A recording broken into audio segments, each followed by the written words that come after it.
So next time we will be starting the second module or segment of the course, which is Kafka and Brecht. So we're moving very quickly. So the first segment of the course has been focused on Proust. The second segment will be on Kafka and Brecht. So next time, concentrate on the two Benjamin essays on Kafka.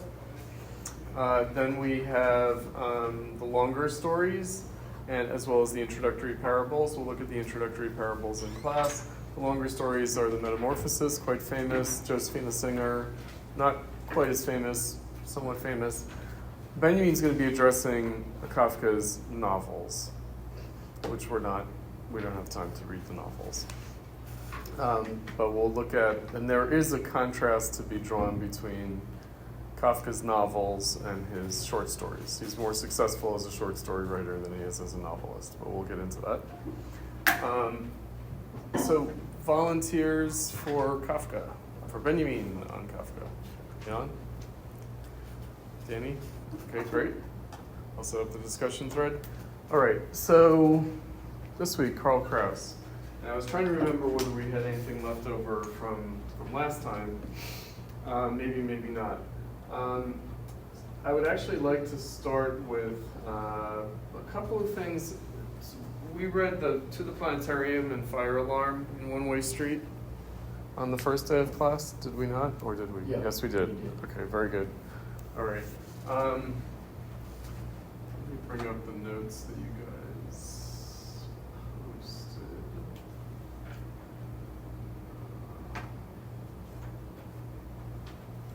Let's see where you guys are.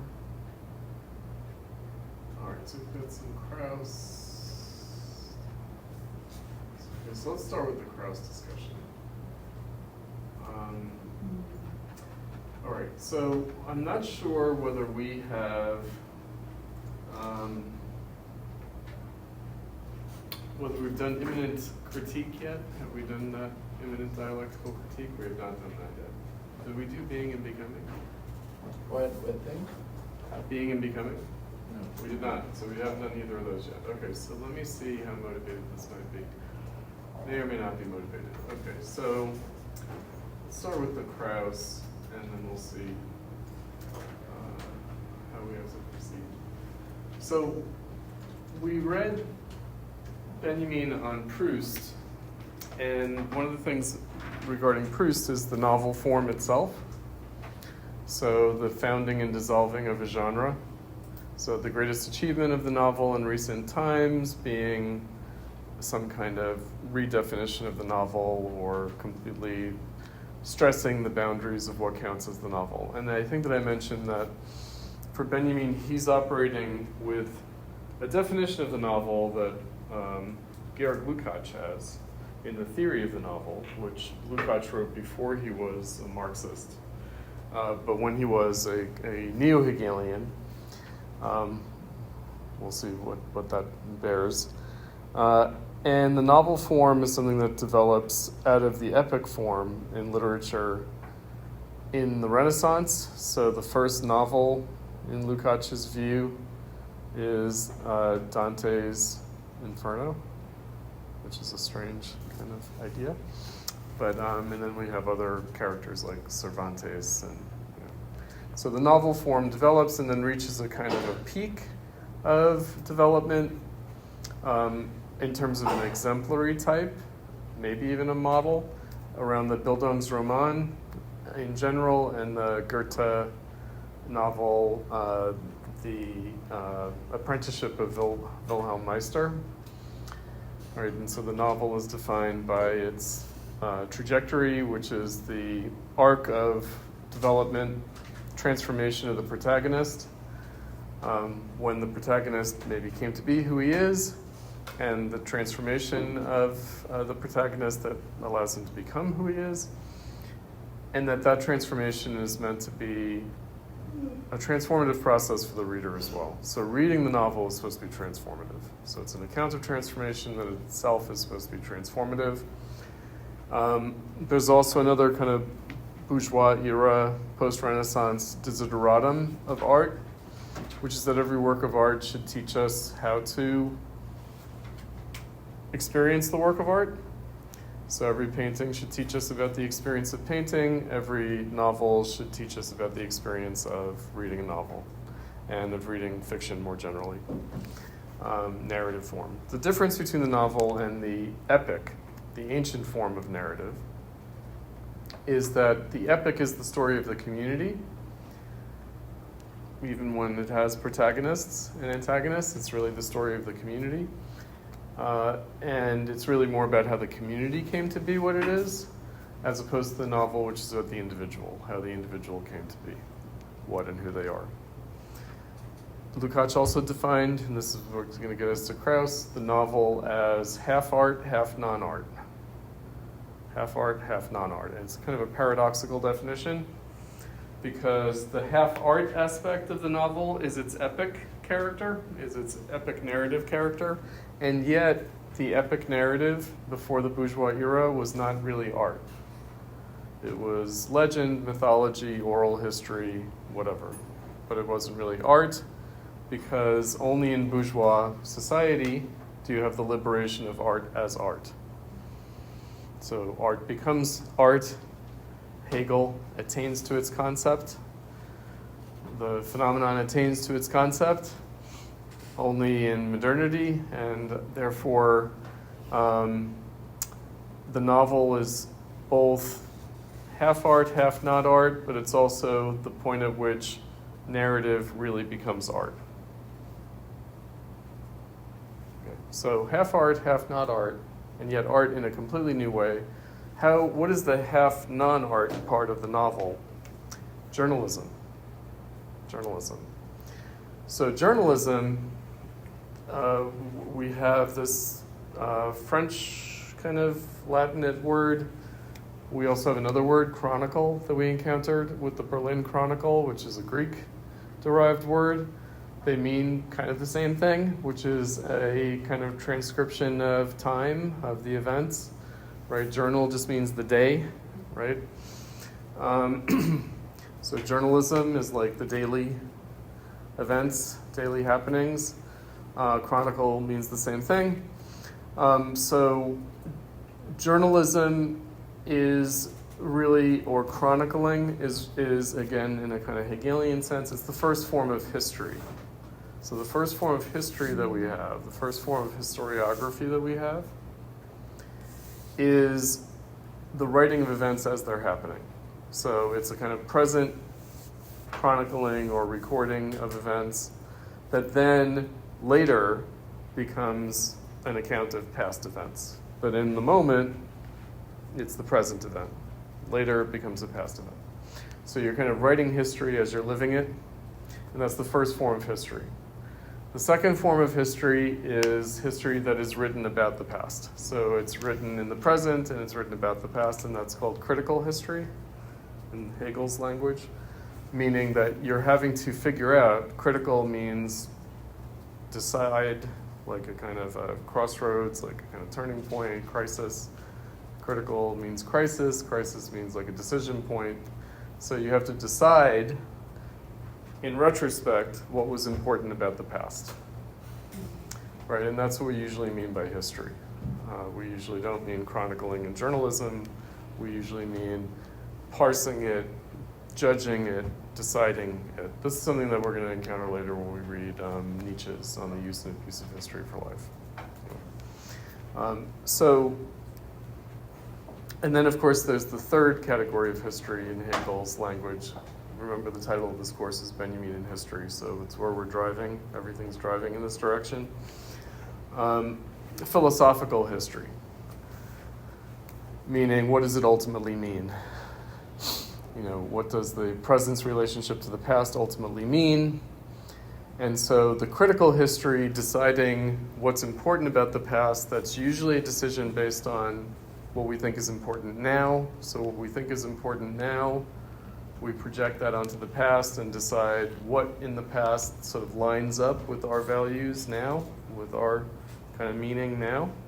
But it's really about the present as like it is, like So it's canonical history. It's kind of, again, telling the story about the great figures, great events of the past that have made us who we are and that we still are, right? Made us who we were, but who we continue to be. Go ahead. You answered. Yeah, and then philosophical history is not about that, but rather, or it is about that, but then it's about freedom. Meaning it's not about who we are now, but who we are in the process of becoming and who we're tasked with further becoming. So philosophical history is not about what happened, nor about how what happened made us what we are, but it's really about the present and how the past led to the present such that we now are going to change or in the process of changing. So it's about becoming, not being. So I guess that's why I thought of the being and becoming. Because I mentioned it, I'll just talk about it because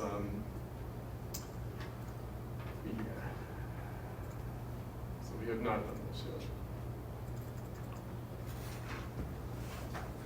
Yes, no, maybe so. No, we have not. Okay.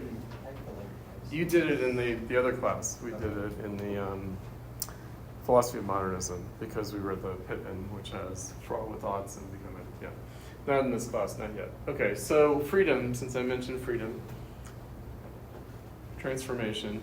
What's meant by freedom is not simply a scope of action or a choice, but it is freedom not merely to be what you are, but to choose this or that, but rather freedom to change what you are, to become, to alter. I realize also, okay, so philosophical history is about freedom. The novel is about freedom. Art is about freedom. Meaning the epic is not about freedom. The epic is about the will of the gods. It's about the being of the people. Right? It's about the cosmic forces that rule us. Right?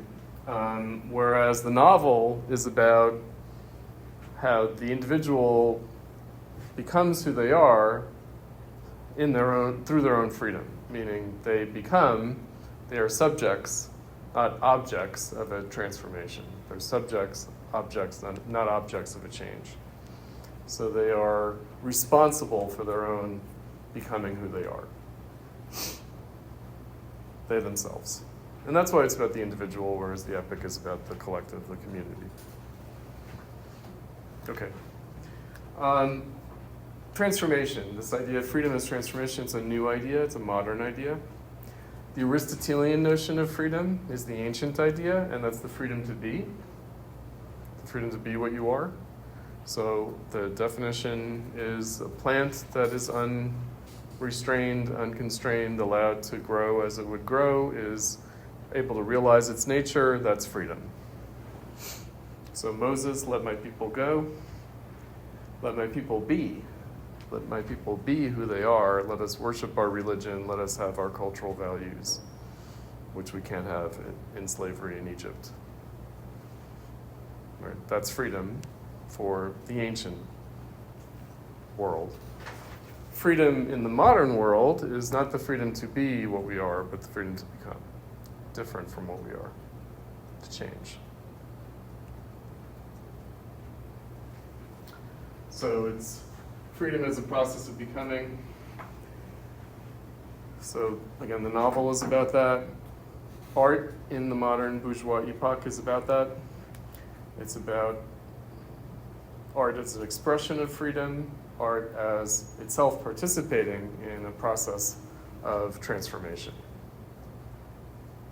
So again, this category that we've had experience, because that's the other topic of the first module of the course, is what is experience? Experience is the process by which we are transformed.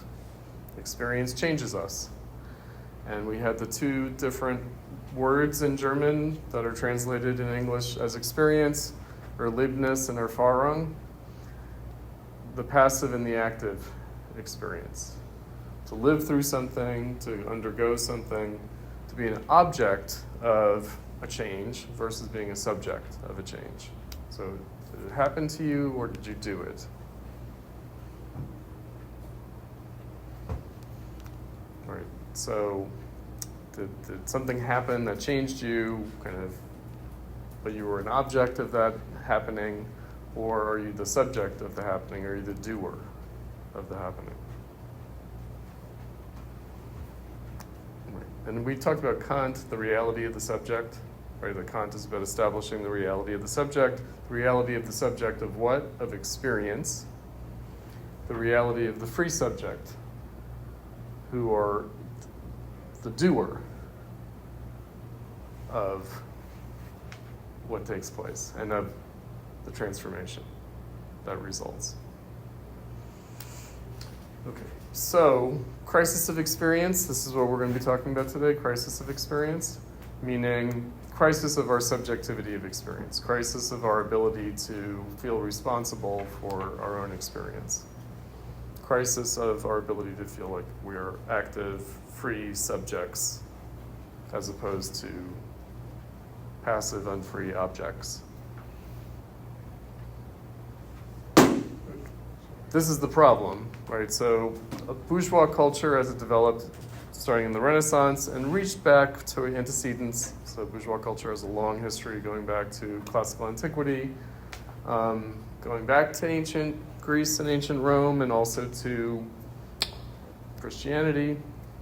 So, I don't know that we've talked about this yet, the three sources of Western civilization, this 19th century German invention, Western civilization. Athens, Jerusalem, and Rome. All right, so Athens, we get philosophy, art, democracy. Jerusalem, we get revelation, faith, right, covenant with God. Rome, we get politics, lie. We get the republic. We get the rule of law rather than the rule of the people. Democracy is rule of the people, republic is rule of law. We get politics, where everybody's subject to the law. It's not just the will of the people. Okay, so bourgeois society reaches back to these ancient sources, reinterprets their significance, and justifies itself by reference to those ancient things. But it is itself a change. And so there is a notion that we're in a new and different situation. So again, the Baudelairean modernity idea, which happens later in capitalism, happens more as a crisis of this subjectivity. And that's really what we're talking about. We're talking about the crisis of the subject of freedom. So Enlightenment thinkers, Kant, Hegel, they could be confident that we are free. That, as Hegel put it, all humans qua human are free. Right? The ancients only knew that some were free, whereas we moderns know that we are all free qua human. Why were only some free for the ancients? Because only some people had the power to alter the course of their community and society. Everyone could not participate in that, whereas in modern society, we all participate in it. We do, whether we realize it or not. So again, crisis of experience. We actually do all participate in the direction of this society, but, and again, this is where the Marxism comes in an alienated form that makes us feel like we're not subjects, but are rather objects of that process. All right, so the crisis of experience, crisis of the subject of freedom. How can we objectify our experience to ourselves such that we can recognize it? The old forms, not able to do it anymore. The novel can't quite do it, so we get these strange things in the modern novel, like Proust, and we're going to get into Kafka. What do you mean by alienated form? Meaning that our own doing seems like it's a divine or natural force beyond our control. Capitalism, that's what the word capitalism means. It means we put capital in the place of God, or the gods, or nature, or whatever. That's what capitalism means. We're all responsible for it. We're all responsible for it. We're not living in the ancient world anymore. We're just the ruling class does what it wants, and we're all victims. That's the ancient world. No. We are responsible. Why do they believe this, these Marxists? Why do they believe that? Because they believe in a working class revolution, changing the world, overcoming capitalism, right? They're a popular, participatory, democratic process, right? That's the Marxist idea.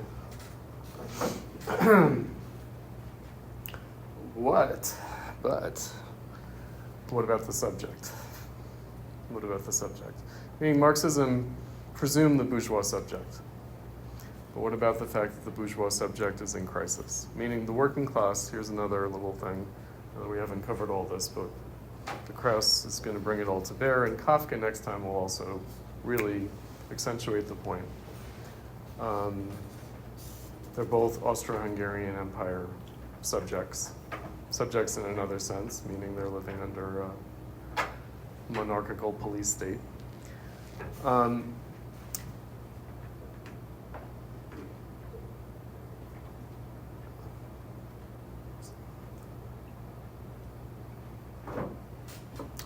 Okay, so Marxism presumed the bourgeois subject, and yet modernism in art and literature is about the crisis of that bourgeois subject. So there's a kind of a disparity between Marxism and what it assumes. Oh, that's what I was going to say. The working class is bourgeois. The working class is bourgeois. What does that mean? Bourgeois doesn't mean bougie. It means town dweller, urban, modern. So the working class is a modern urban class. It's not a traditional ancient country folk rural class like the peasants, the feudal lords, and the clergy, and the artisans, the guild artisans. Those are the country folk. Bourgeois just is a French word for urban. The urban folk are the working class and the merchants and the capitalists. But capitalists, that's more of a later category. The original kind of proprietors were not really capitalists yet until the Industrial Revolution. So why did I want to bring that up? Because the Marxism presumed the bourgeois subjectivity of the working class to be able to make this change. Socialism, communism, whatever. But Benjamin's writing in the 1920s and 30s, and that's a good deal after Marx and Engels came up with this idea, 1848, and so it hadn't happened, and in the meantime, bourgeois society had continued to develop in capitalism. It had produced modernism. It was no longer the 1830s and 40s when Marx and Engels were young people, when realism was the operant ethos of art and literature. Realism had gone into a crisis in a way that Marx and Engels were not cognizant of, but later Marxists had to be. And again, this brings us around to the novel. The bourgeois novel is based on realism. What does realism mean? Realism means psychological realism, meaning it speaks to the real experience of the reader. It objectifies the real experience of the writer. Right, so it's psychological realism in terms of the author, in terms of the authorial voice, the text, the voice with which the text speaks, and the reader, in terms of the reader's subjectivity. So all three are involved in the kind of criterion of realism, which the epic doesn't have, because the voice of the epic is, can you guess whose voice the epic speaks? Yes, God. God, the gods, yes. Yes. So realism is tied with this kind of humanistic idea. Realism as a specific genre is more of a 19th century kind of capitalist phenomenon. It's a complicated point we'll get to. The Bildungsroman is based on realism, but not in the sense of the genre or style of realism we associate with the 19th century, because it predates that. It's from the late 18th century. Okay, so half art, half not art. Art, epic, and yet epic in a completely new and different way in terms of its kind of cosmology. And then journalism. But journalism in a new and different way because it's the chronicle of a modern community and not an ancient community. Right, so the chronicle of the ancients is different from the chronicle of the moderns. In the sense that it speaks to this bourgeois subjectivity, changed social reality, but psychological realism at the level of the experience of individuals. Okay, so we did the crisis of the novel form, first pass Proust. Now we're going to do crisis of journalism with Kraus, because that's what Kraus is. Kraus is a journalist, which is a kind of a weird way of putting it, because he's this kind of strange commentator, essayist. He writes these aphorisms and epigrams. He publishes a journal where it's pretty much all written by him, but it pretends to be written by different people. The Torch, right? And he's also like a kind of a stand-up performer kind of guy, right? Mark Twain did this too. Mark Twain was a great novelist in the United States, like one of the greatest novelists in American history. But then he also did these kind of speaking tours and this kind of witty, kind of repartee, kind of stand-up routine. And then he also wrote on contemporary events. He also wrote political and cultural criticism. And it's hard to sort of separate those things out, right? So Kraus is a journalist, but in a way that we wouldn't think of like a Associated Press or Reuters journalist, right? We would think of him as like a strange like pundit, commentator, op-ed writer guy, right? So that's what just happened, right, with Jimmy Kimmel? Is he a journalist? Is he subject to the criteria of journalism? Well, it depends on what he's saying at any given moment, meaning he's clearly telling a joke or he's reporting news facts. And so why did he get in trouble? Because he wasn't telling a joke. He was reporting the news falsely. And therefore that threatens the broadcasting license of the network that distributes his show. But it wasn't, I didn't think it was because he was a registered Republican. So I felt he was entitled to stay on the air. Well, no doubt he was entitled to stay on the air. I'm talking about the technicality by which the Trump administration could raise an issue. Now, it turned out that wasn't really the decisive thing. The decisive thing was the Disney guy. What is it, Bob Iger? Is it Bob Iger? Yeah. Disney owns Yeah. NBC? Is it NBC? ABC. ABC, yeah. I can't keep all this stuff straight.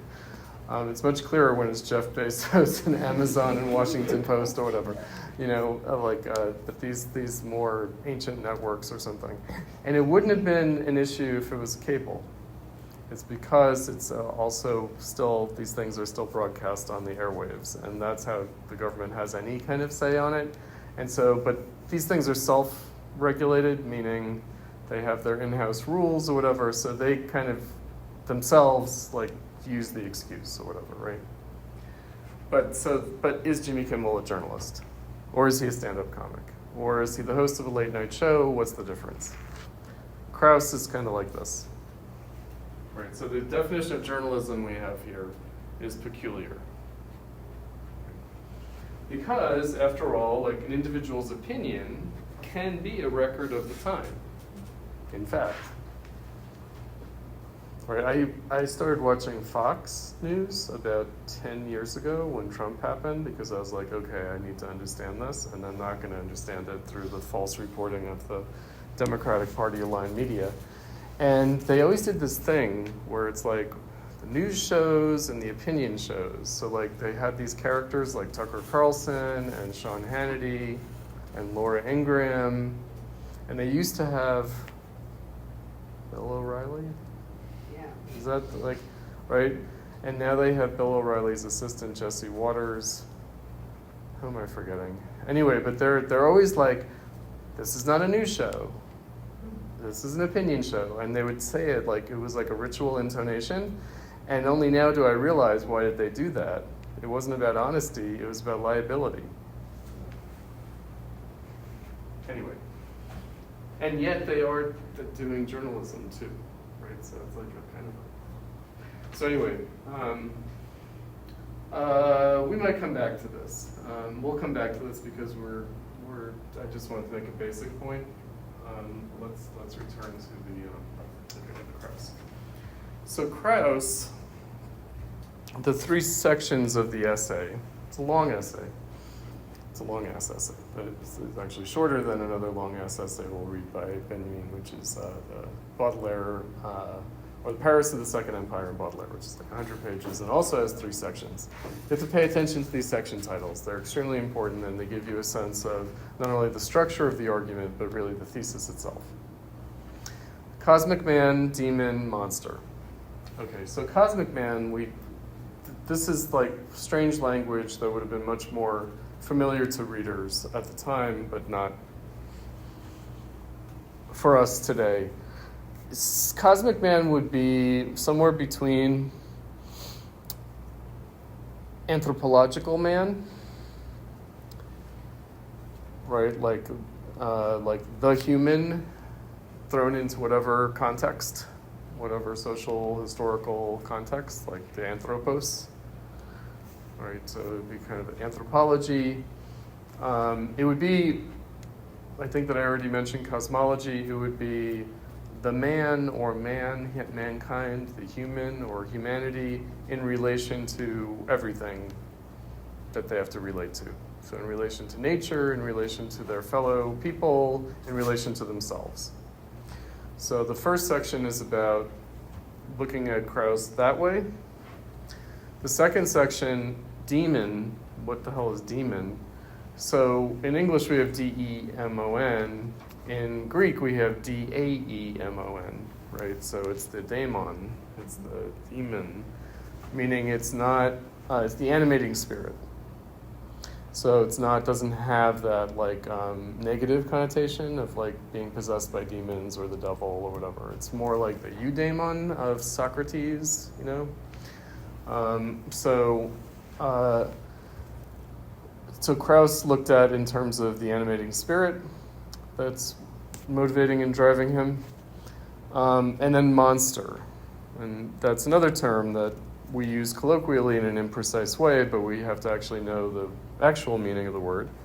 Monster just means an exaggerated version of something. So something becomes monstrous when you take the normal thing and you exaggerate it, and then it becomes monstrous. So a monster is like an ordinary thing except exaggerated, kind of blown up out of proportion. Right, so we have animals and we have monsters, right? So animals are just what they are, and then monsters are like these, you know, either like exaggerated examples of them or mythical creatures, right, that are really like products of our own mental imaginings. Or when we refer to people as monstrous, we're referring to them as human, but in an exaggerated way. So like bringing out like exaggerated features of humanity. So he's got 3 different angles on Kraus, looked at these 3 different ways.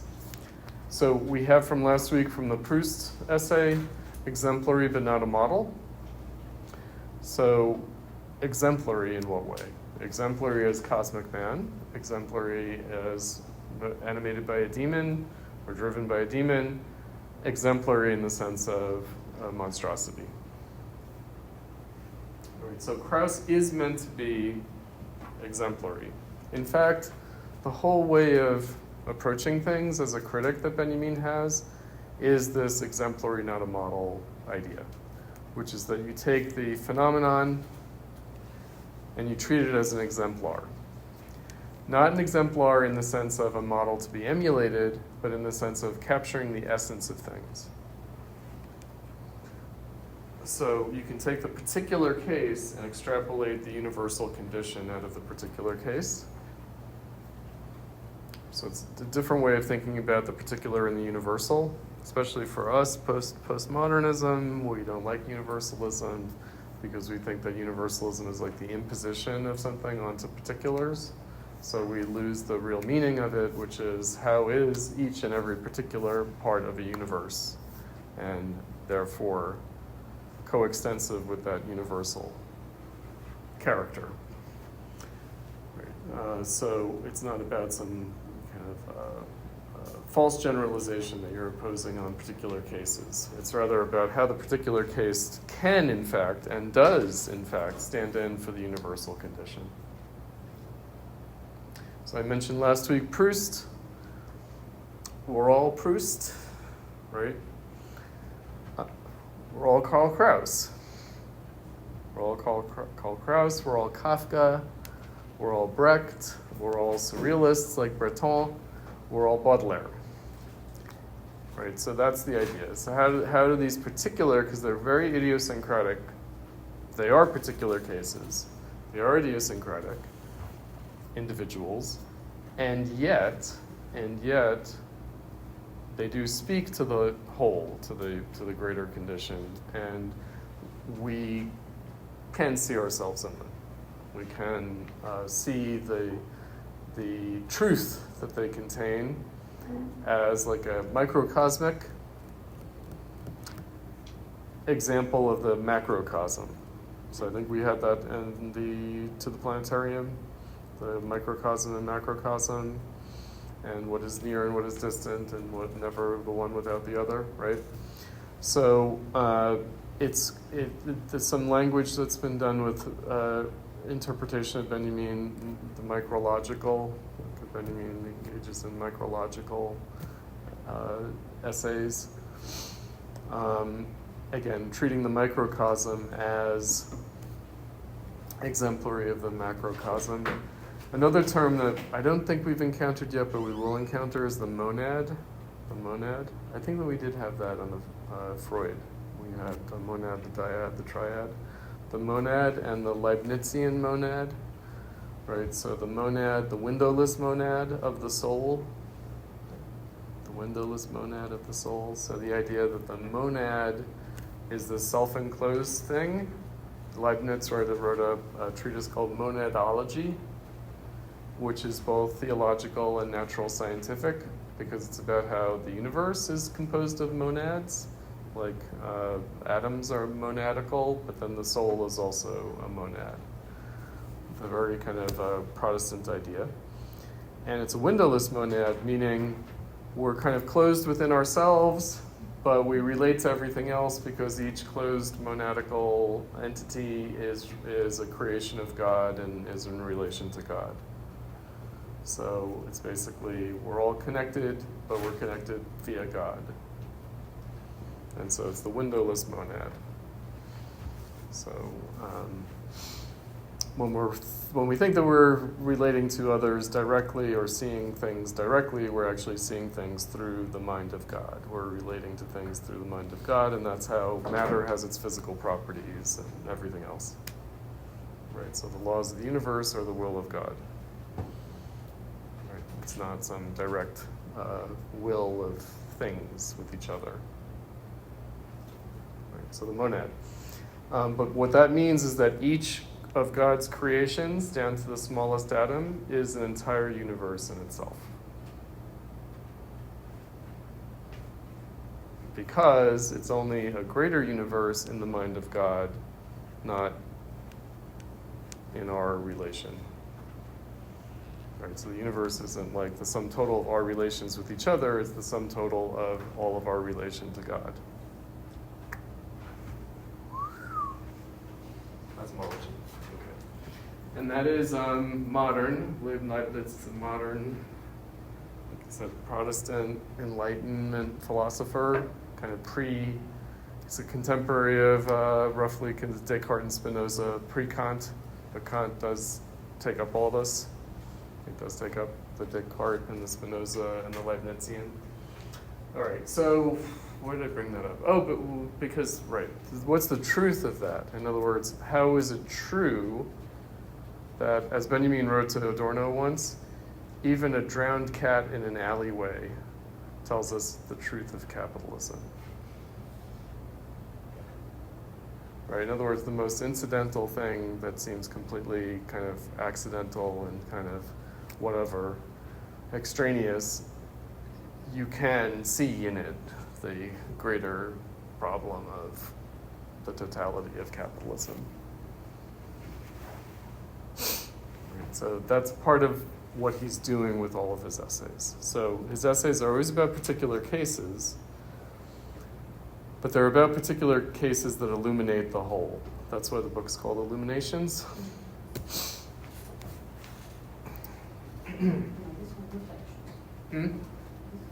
This is in Reflections, yes. Although there was I think I told you guys, there's a different edition of Illuminations. So there's the Adorno edited Illuminations, and there's the Hannah Arendt version. And the Adorno version includes a lot that's in Reflections. Did he organize, the Reflections and Illuminations were not? By Benjamin. No, they're not by Benjamin himself, no. No, he wrote essays. And, you know, if we were to go back in time and talk to Benjamin in the 1930s and say, oh, your books are collections of essays that are going to be taught in college classes and graduate programs, like, around the world, he would be like, I hope not. He was running for his own time, and he hoped that people would overcome capitalism, and therefore there would be no need for us to crack our head against a bizarre essay on someone nobody's ever heard of, Karl Kraus. You would have had a subset. You mean in terms of the ephemera? I mean, who knows? I have a Substack. I don't have a Substack because I think there's something humiliating about self-publishing. I think that you have to be in some relation to others. You have to be published by people. People have to decide that what you've written is important enough that they're going to stand by it in some way, I think. I mean, obviously there are these Substacks. There are these people who have lost their jobs, like Matt Taibbi, or there are these people who are like the heroic, quixotic Substack people who are like, the whole world's against me, that's why I have to go on Substack, right? And that's cool, but I don't want to be that person either. I don't want to be that person. I don't want to be heroic like that. No. All right, Cosmic Man. In old engravings, there is a messenger who rushes towards us, crying aloud. His hair on end, brandishing a sheet of paper in his hands, a sheet full of war and pestilence, of cries of murder and pain, of danger from fire and flood, spreading everywhere the latest news. Okay, so news in this sense, in the sense that the word has in Shakespeare, is disseminated by de facto the torch, full of betrayal, earthquakes, poison, and fire from the intelligible world. Okay, so let's unpack that. So in Chicago, we have the Chicago Tribune, and we have the Chicago Sun-Times, and we have the New York Times, we have the New York Post, the Daily News. No, in the sense of the titles. So often in the titles of newspapers, we get something, which is, it's the voice of prophecy, right? So the prophet runs down the mountain and is like, the world is going to end, right? So the idea is that every time you click on a news story or pick up a newspaper, that the message is God is like bringing about his final judgment, the end of the world is here, right? So we don't normally think of it this way. However, that is what it is, and it's why the newspapers have the titles that they have. Right, so the Herald, right, the Herald, sometimes the newspaper, local newspaper will have the Herald. Tribune is more political. It's more like, the Vox Populi, like, the Tribune. Sun-Times, for sure. Chicago Sun-Times, like, whew, how is the universe aligning, right? such that catastrophes or disasters. I think disaster is the word because disaster is about like the stars going out of whack, because aster is star, means out of whack, so the disaster means the stars are out of alignment and bad things are happening. So sun times. So yeah, again, we've talked about this, how everything is descended from religion. Everything is descended from religion. Right, the newspaper is the Bible. The newspaper is scripture. The novel is, of course, scripture. And I think I told you guys this, that Nietzsche has a funny kind of quip about this. The Old Testament is like a great epic, but the New Testament is a cheap novel. Yes, it's a bad novel. Right. Anyway, when we get to Brecht, we'll revisit this issue of the tragedy, because Shakespeare is invoked here. Shakespeare has modern tragedy, which is different from ancient tragedy, and also different from ancient comedy, although it seems to be descended from ancient comedy. Tragedy is about the will of the gods. Comedy is about the actions of people. So comedy is about the doings of humans. Tragedies are about the doings of the gods. And so we have with Shakespeare this weird combination where the doings of people have the same force and consequence as the doings of the gods. That's again the bourgeois. Why Shakespeare is Shakespeare, because he's like the bourgeois playwright par excellence. So why would Shakespeare talk about the news? And also, who Shakespeare is Elizabethan England, and so it's like a kind of forerunner of bourgeois society more generally. And so why would a play talk about the news? Why would happenings in a drama have the character of news? This kind of term that he wants to estrange from us. Okay, so Kraus really gets started in the context of World War I. So he is, again, Viennese, and he is dealing with the situation, the kind of catastrophic or disastrous situation of the war, and specifically of the government's actions in the war and public opinion with regard to war.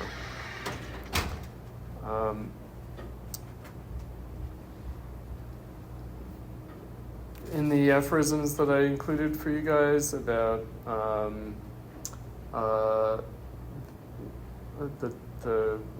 current moment being swords write with ink and pens write with blood, right? So like journalists are causing wars and military leaders are just trying to affect the news. Right, so the pen is mightier than the sword. The hell of that, right? That hellish kind of circumstance. So the animus or the ire of Kraus has a lot to do with the kind of collapse exposure of his society occasioned by the war. And we did read on Transience by Freud, where Freud talked about the kind of narcissistic injury involved in the war that had like kind of shattered people's sense of the world and the things that they were attached to. It kind of destroyed everything and caused people to kind of narrow their perspective. That was just to give a sense of like the tone, the mood, but obviously Freud wasn't really writing about the war, he was just writing with the war in the background. Whereas Kraus, it's really about the war. And about what Benjamin talks about in the Experience in Poverty piece, which we'll look at later, which is that all experience was contravened by the war. Moral experience, military experience, political experience, economic experience. All aspects of experience were thrown into crisis by the war. All right, so with this animus, the hatred with which it pursues, the torch pursues the tribe of journalists that swarms into infinity, is not only a moral but a vital one, such as is hurled by an ancestor upon a race of degenerate and dwarfish rascals that has sprung from his seed. The very term public opinion outrages him. Opinions are a private matter. The public has an interest only in judgments. Either it is a judging public or it is none. It is not a public. But it is precisely the purpose of the public opinion generated by the press to make the public incapable of judging, to insinuate into it the attitude of someone irresponsible, uninformed. Indeed, what is even the most precise information in the daily newspapers in comparison to the hair-raising meticulousness observed by dialectical in the presentation of legal, linguistic, and political facts?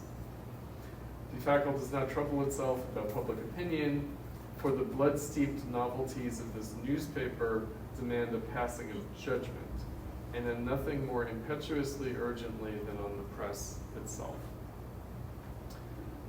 Okay, so this distinction that he's making between opinion and judgment. So opinion just means like one's personal perspective on things, like it's my opinion.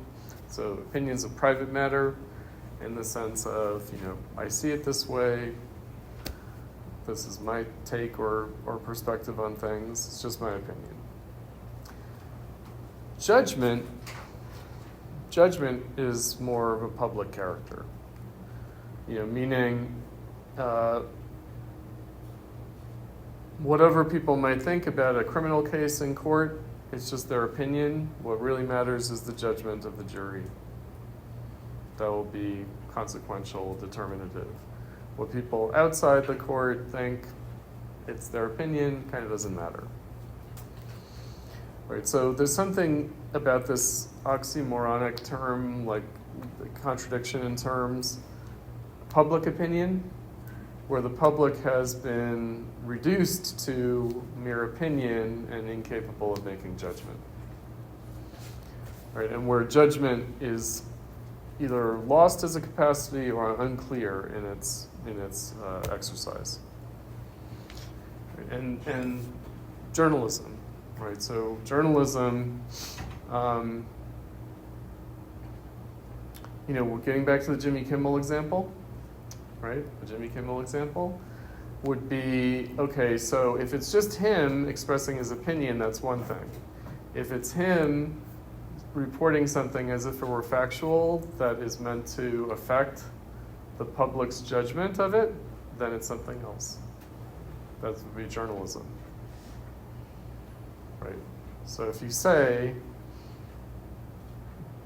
the Republicans are busy denying that the shooter is one of their own, when it's already known that that's not the case, then you're just doing political obfuscation, you're entering the public sphere, you're engaged in misinformation or whatever. Whatever this term that they've used, misinformation, right? Disinformation is something else.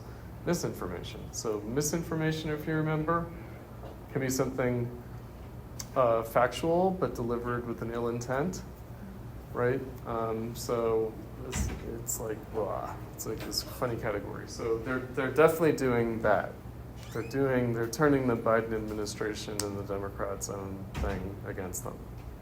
They're doing that. That's what they're doing. Very deliberately. So it's a Tukak situation.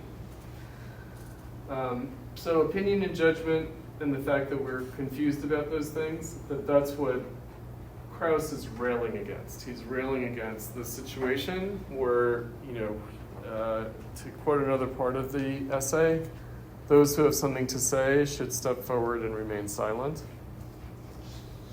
Why? Because saying something can't do any good. It can only do harm. It can only do bad. Right? So those who have something to say should step forward and stay silent because those who are talking have nothing to say. Right? So the public sphere, public discourse is actually about saying nothing. And so those who do have something to say should demonstrate that by saying nothing, staying silent.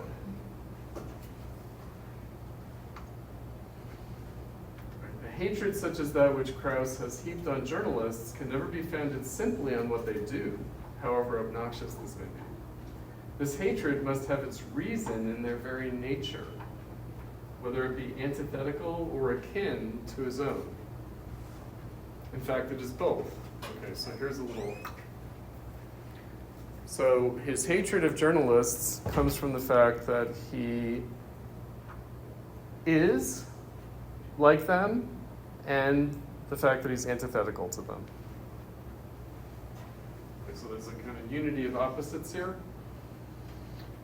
His most recent portrait characterizes the journalists in the first sentence as a person who has little interest either in himself and his own existence or in the mere existence of things, but who feels things only in their relationships, above all, where these meet in events, and only in this moment become united, substantial, and alive.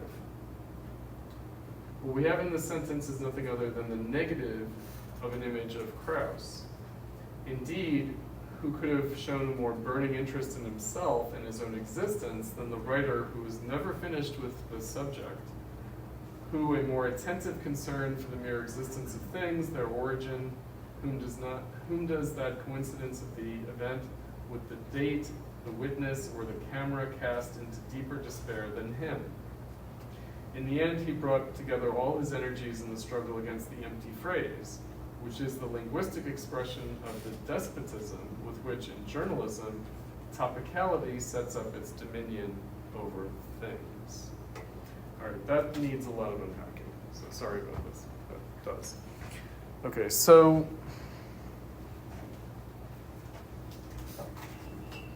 we've talked with the Kant about the thing in itself versus the object. So,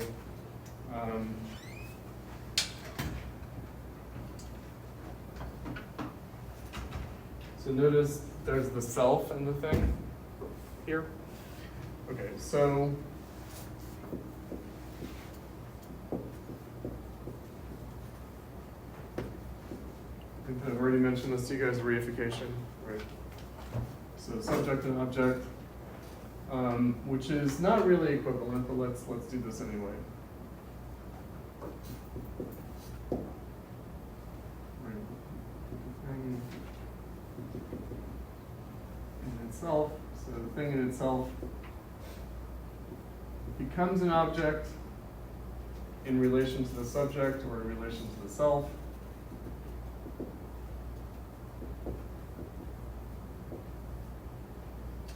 And then with reification, we have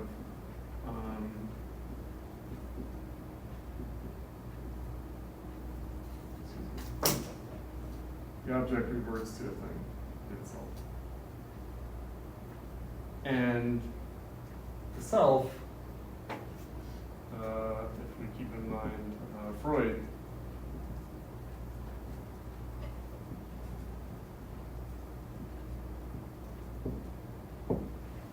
is a kind of narcissistic self, meaning a kind of self-enclosed self,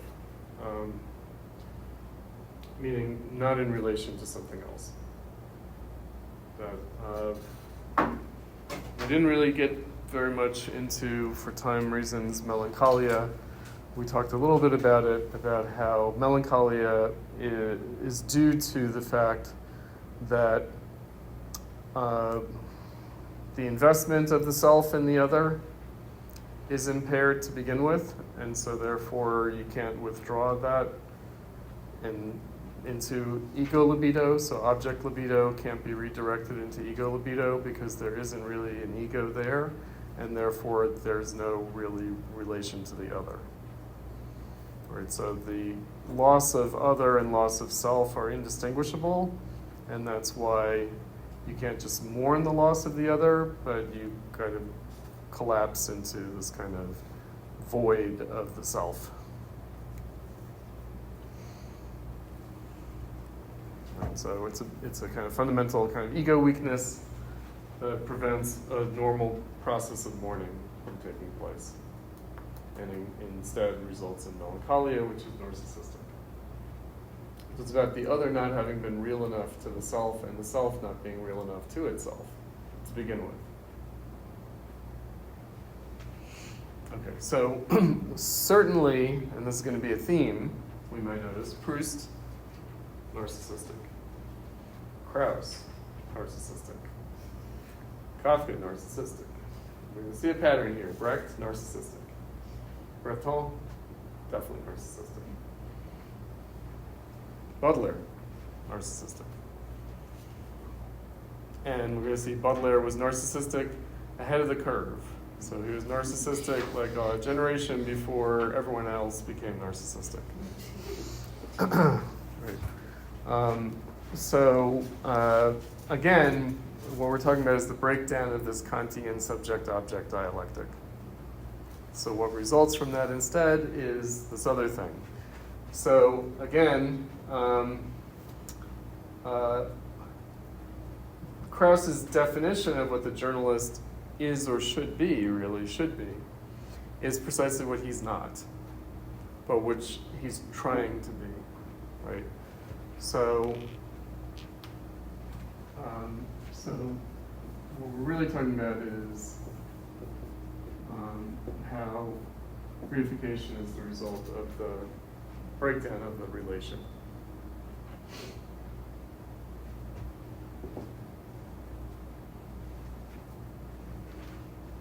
Okay. So, journalism should be about an account of the relations between things, but instead it becomes an account of isolated facts and then mere opinions about those facts.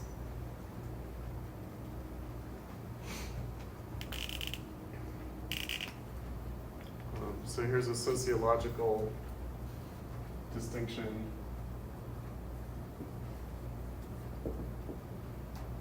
See, because it's related to journalism.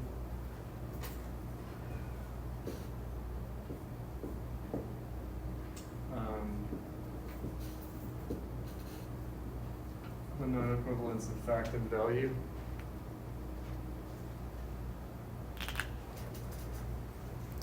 So we do want journalists to make judgments about the facts, about what's important, but we don't want their mere opinion.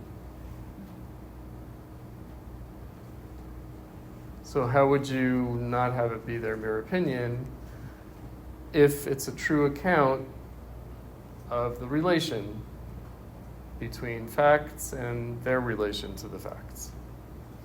Right, so actually, good journalism would not be objective in the sense of trying to disappear the subject, but would be able to account for the subjectivity.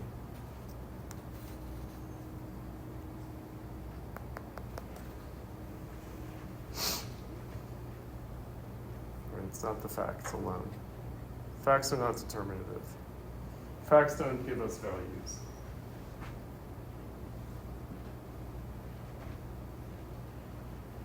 Values are about the meaning of the fact.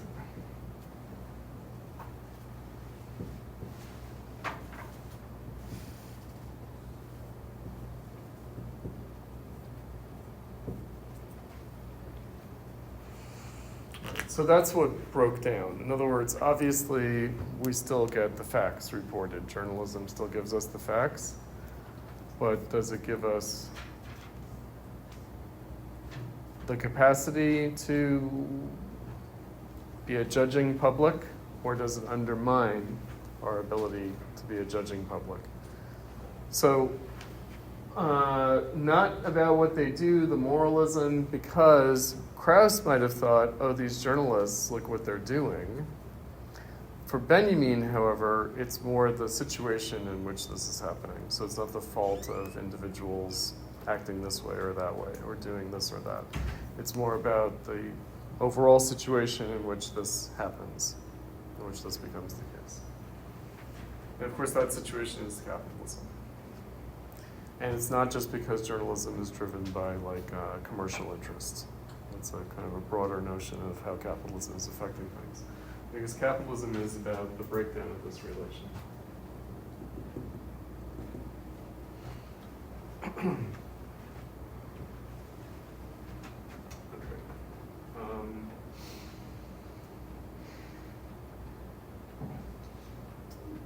But topicality, right, topicality, I'll just throw in news, timeliness, right? So the idea that what's happening right now is somehow important because it's happening right now. That somehow what is current is more relevant than what is past. Which is not necessarily the case. Something that happened a long time ago might be having greater consequences for us now than something happening today. But we've lost the ability to judge that.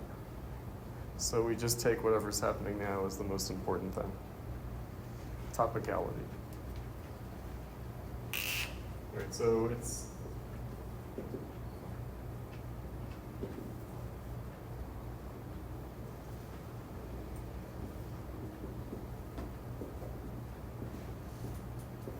and that this is really a problem with respect to time.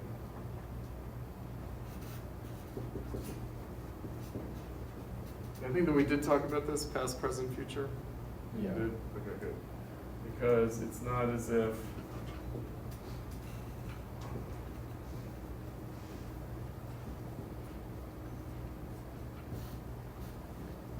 time just expires in a kind of linear onrush of events. But rather the present and the past are always interacting and relating to each other, and that's actually what's generating potential futures.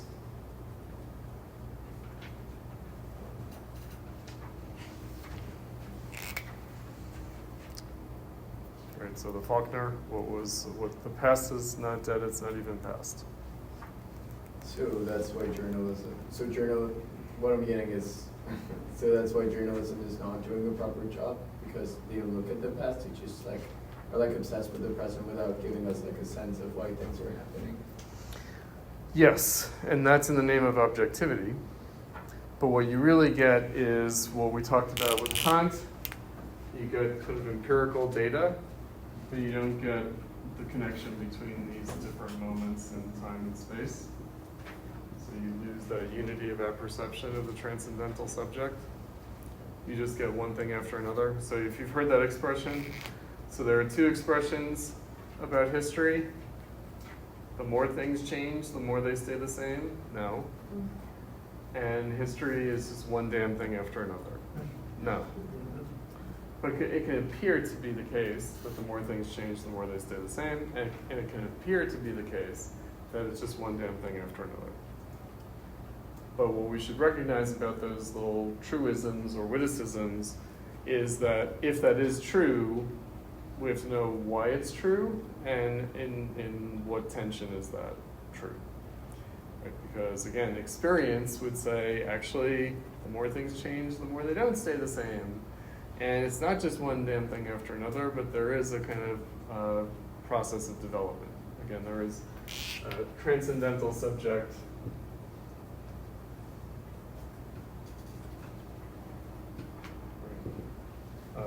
And there is a unity of apperception. There isn't just a kind of exposed film and lens that's just sort of taking in everything that's happening. Right. We're not just passive observers, spectators of the train wreck, although we can feel that we are, but we aren't. Or we better hope that we're not, otherwise we're never going to be able to change that train wreck. And I mentioned Breton.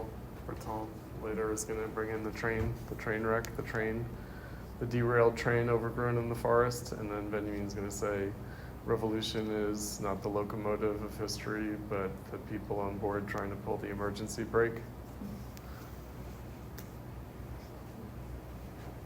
Train wreck. And he is watching a train wreck, namely World War I. This side of his struggle against the press is illuminated most vividly by the life's work of his comrade in arms, Adolf Loos. Loos found his providential adversaries in the arts and crafts mongers and architects who, in the ambit of the Vienna workshops, were striving to give birth to a new art industry. He set out his rallying cry in numerous essays, particularly in its enduring formulation in the article Ornament and Crime, which appeared in 1908 in the Frankfurter Zeitung, which is where Benjamin published some things too. The lightning flash ignited by this essay described a curiously zigzag course. On reading the words with which Goethe censures the way of the Philistine, and thus many an art connoisseur run their fingers over engravings and reliefs, the revelation came to him that what may be touched cannot be a work of art, and that a work of art must be out of reach. It was therefore Loos's first concern to separate the work of art from the article of use, as it was that of Kraus to keep apart information and the work of art. The hack journalist is in his heart at one with the ornamentalist. Kraus did not tire of denouncing Heinrich Heine, as an ornamentalist, the romantic poet and art critic, as one who blurred the boundary lines between journalism and literature, as the creator of the feuilleton in poetry and prose. Indeed, he later placed even Nietzsche beside Heine as the betrayer of the aphorism to the impression. It is my opinion, he says of the latter, that to the mixture of elements in the decomposing European style of the last half-century, he added psychology, and that the new level of language that he created is the level of essayism, as Heine's was that of the feuilletonism. Both forms appear as symptoms of the chronic sickness of which all attitudes and standpoints merely mark the temperature curve in authenticity. It is from the unmasking of the inauthentic that this battle against the press arose. Who was it that brought into the world this great excuse? I can do what I am not. Okay, so part of what's going on here with Benjamin is there's a kind of a pathos, and we're going to, in the Experience in Poverty essay, we're going to encounter his criticism or his diagnostic, his kind of symptomology of Bauhaus aesthetics and kind of functionalism, the Neue Sachlichkeit, the new matter-of-factness, the new objectivity. So what he's saying here is kind of paradoxical, which is that Loos, as the forerunner of a kind of functionalism in design, is against ornamentation and yet occupies the same position as the ornamentalist. And it's against the style of pre-World War I, the kind of Art Nouveau style of the Belle Epoque, the kind of fanciful style that is replaced in the 20th century by the kind of severe kind of engineering aesthetic, like New International style, that kind of thing. So Neue Sachlichkeit, new objectivity, Benjamin is very critical of it. It's very critical of it because of its one-sided polemical character. So Benjamin thinks that it's a symptom of a crisis, and Kraus, like Adolf Loos, just sort of takes up a polemical position that is itself symptomatic of the same crisis. So their polemic is just as symptomatic as the thing that they're polemicizing against. So, and indeed, essayism, feuilletonism, aphorism, poetry and prose mixed up, everything that Kraus accuses Nietzsche and Heine of doing, he himself is doing. But Yep. that's on purpose, right? I mean, like my question is, what I understood, like Benjamin paints this image of Kraus as a performer Right. in a way. Right. So he Right. later on when he speaks of the demon and the monster, he speaks of Kraus doing satire, right? Mm-hmm. So it's fun. It's like a provocative character that's doing it in my opinion, on purpose. He's definitely doing it because on purpose, that, yeah. like those aphorisms, when I read them, they are not judgment; they are opinion in many things, right? So it's like he's like playing with that, I think. And No, that's right. I think it's like this performance to put the issue in our noses too. Like, how ridiculous can this be? How far can I get it without people doubting me and showing the point that I'm driving public opinion Mm-hmm. and that I'm putting these opinions out there? Mm-hmm. So it's almost like I thought like how Zizek does it sometimes, right? When he says Sometimes, things like yeah. Gandhi was more peaceful than Hitler, and those like this. Well, more warlike than Hitler. I know. Or Hitler is more warlike than Gandhi. Around, sorry. Yeah, Hitler was more peaceful than Gandhi. Hitler Gandhi was is more peaceful than yeah. Gandhi. Yeah. So it's like a performance act, like trying to create this contradiction on our noses so that we can like struggle with it. right. So it's a demonstration of the very thing that he's trying to get us to see. So he's like doing loose, kind of. Yes. Loose was just like a hater. Yes. Yeah, okay. Although very influential, nonetheless, right? I mean, that's the thing. So the polemic was generative. It wasn't only negative. I mean, we're going to get to that with the destructive character, right? In other words, that the destructive character, the point is not the destruction. The point is to clear the way to something else. And it will have that same image in the experience in poverty piece. So the question is, what sense or sensibility is Kraus destroying? And that the point may not be just that act of destruction, but opening the way to something else. Now, with these little pieces that I provided for you guys, there's a gimmicky character to the Kraus, meaning it's just like an ordinary, like commonsensical proposition, but inverted, right?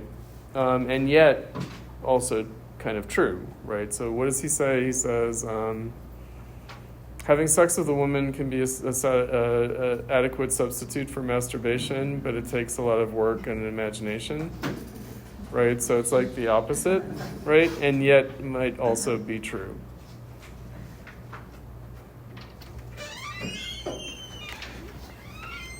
Right? But again, like, and I use that one also because, right, and that's another Zizek thing, right? Zizek is like, do we even have sex or is it just mutual masturbation? Oh yeah. Right. Yeah. I don't know. Yes. Yes. Right, and that might actually be the result of equality between the sexes. That people no longer have sex, but just engage in mutual masturbation with each other. But that's why he's doing like polemics too, because he wants us to like go like to that idea and like he's just provoking us to. And in the end, he's trying to prove a point, and then because he read Lacan and all that, he's trying like to like he means what he says, but still on the surface, he's just doing like polemics so that we're like drawn to the idea, and then he explains it. And I feel like that's what Kraus through Benjamin is doing too. Well, it's also the impossibility of really communicating the idea coherently. Go ahead. I mean, what Kraus is doing, Benjamin articulated in this idea that someone has anything to say should step forward and keep silence. Yeah, Kraus is keeping silence, but very loudly. Yes. Yes. But for me, the most paradoxical thing is that Benjamin is, in his own writing, is mirroring what Yes. Kraus is doing. And it's like performance on the performance, but does it make any sense? Okay, hold on. So now it is motivated. Hold on. Okay, so we did Being and Becoming, but we didn't do Being and Becoming. We started at 12:15. Just give me this few minutes. Yeah. Okay, so Being and Becoming, let's extrapolate it out, especially because Nietzsche was mentioned, so we can use that as an excuse to have this whole Nietzsche phrase. So transformation is a paradoxical or contradictory phenomenon of two things that contradict each other or seem to exclude each other. Continuity and change. So how does the process of becoming emerge out of a state of being? Transformation involves both. It involves continuity and change, but we can hardly think those two things together. And I think that I mentioned this to you guys. Language. So language, we have this tool, language. It was invented a long time ago, and all the languages that we speak are basically ancient in origin. And yet we have to try to use this language, which is meant to ratify, reinforce, maintain things as they are. We need to try to find a way of using language to express change, which it's not meant to do. It's not meant to do that. Language is meant to keep things the same, but we have to try to use it to express change, and that's dialectics. In the modern sense, not Socrates, not that. Kant, Hegel, Marx. All right, so how does what could and should be, how does what ought to be emerge from what is? And there's a peculiar philosophical language that Benjamin will use. That's from Kant and Hegel. Namely, what is merely what exists. It's the extant versus its actuality. And the actuality of something is its truth as opposed to what it merely is. So the truth of the way things are is not simply in the way they exist, but in how they might transform. So the truth content of something is how it might change, not merely what it is. Okay.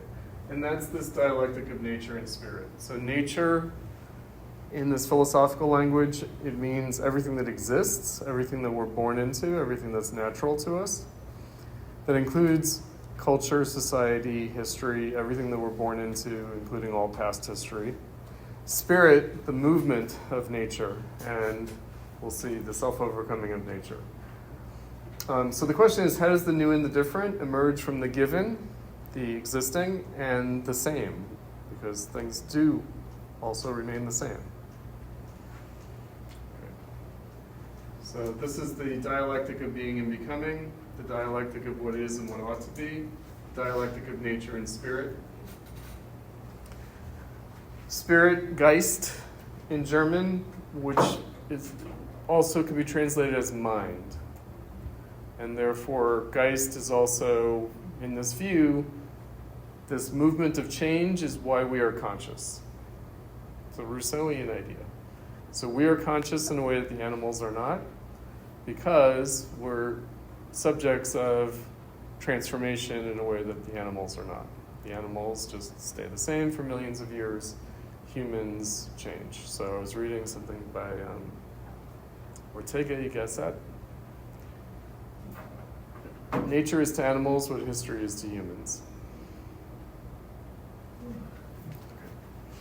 Now, a little bit of Nietzsche to help illustrate this. Self-overcoming. So not just becoming, because becoming, even that word suggests that there is something that we're sort of going towards.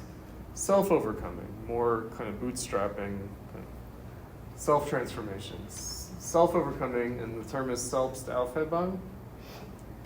And again, this is a Nietzsche word. And Aufhebung is a strange Hegelian word that's translated as sublation, but that's like a made-up Latin word that doesn't really mean anything. Aufhebung in German just means to take up. So Selbstaufhebung means to take oneself up. And in this philosophical sense of the dialectic of being and becoming, or the dialectic of nature and spirit, not only the contradiction of continuity and change, or the paradox of continuity and change, but also what results is contradictory and paradoxical. Meaning, the process of becoming, transformation, the self-overcoming results in two contradictory things, which is that the result is a self-fulfillment, but also a self-negation.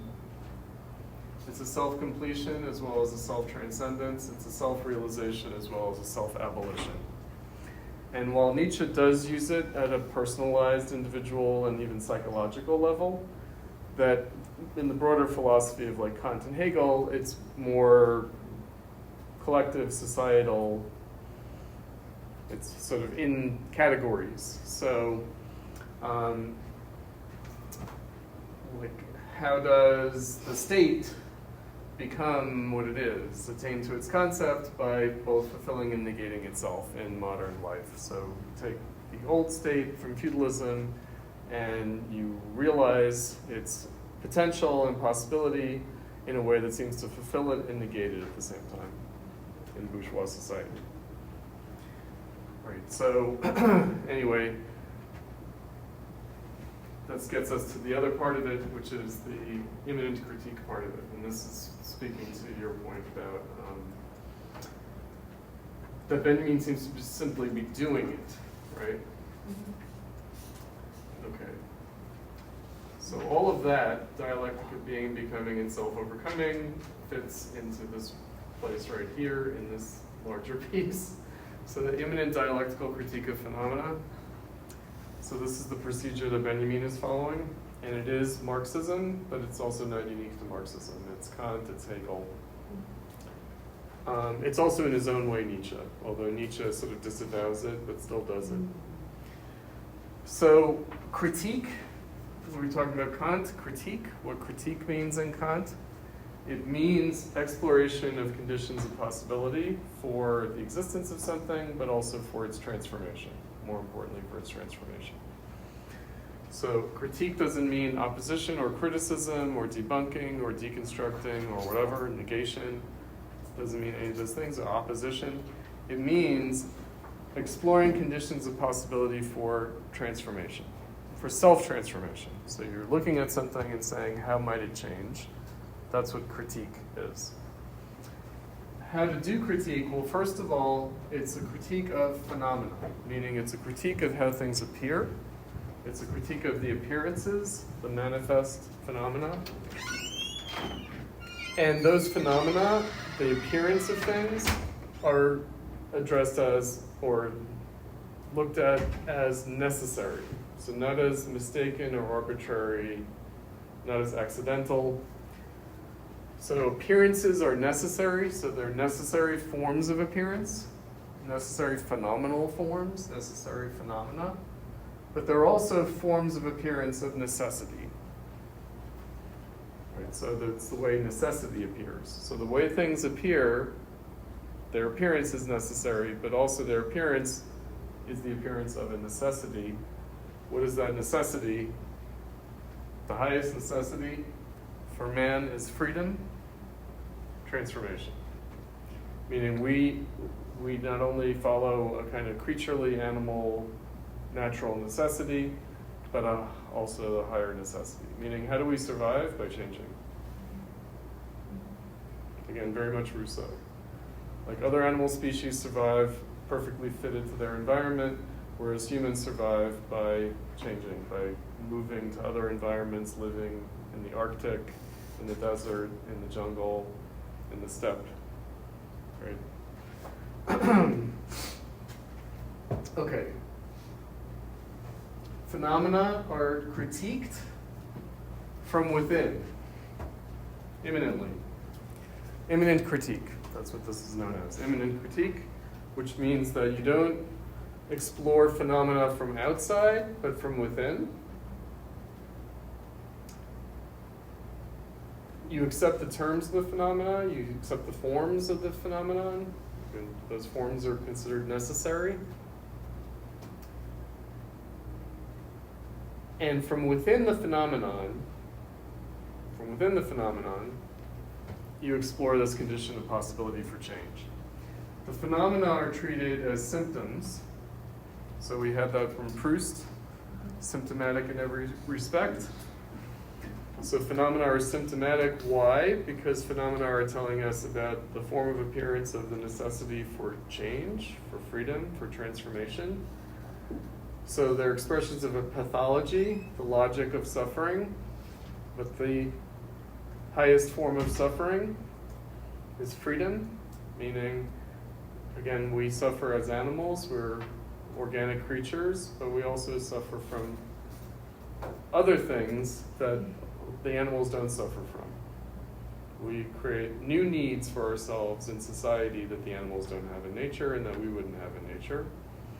And so we suffer not only as animals, but we suffer in a human way, meaning according to the cultural, societal, historical values that we think are important, that we place above our creaturely existence.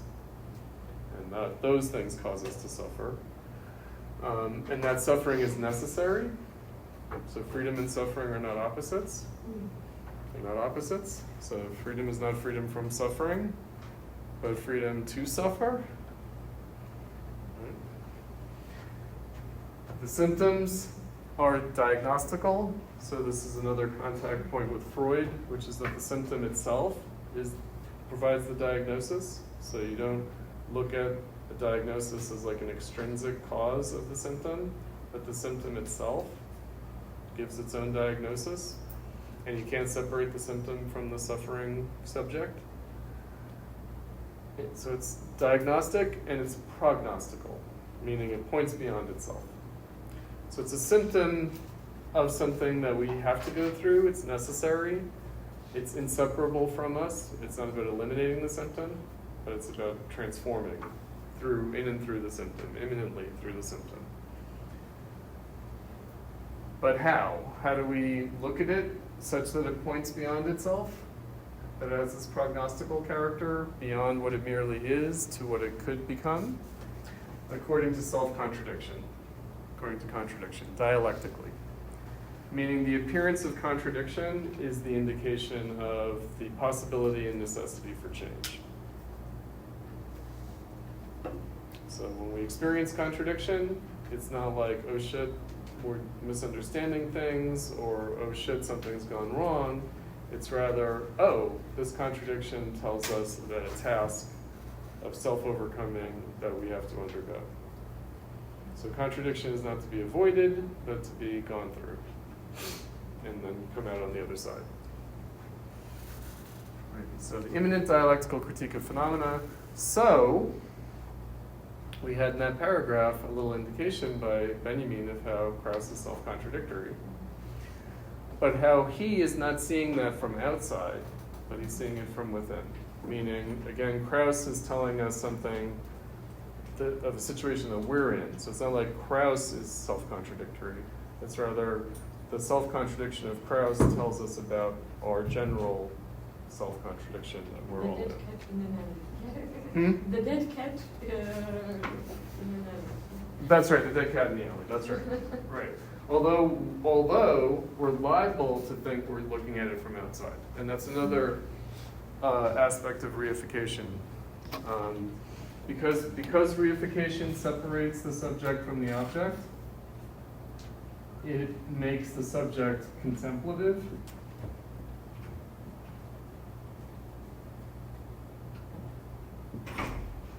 Right, so reified subjectivity is contemplative, so it's like we're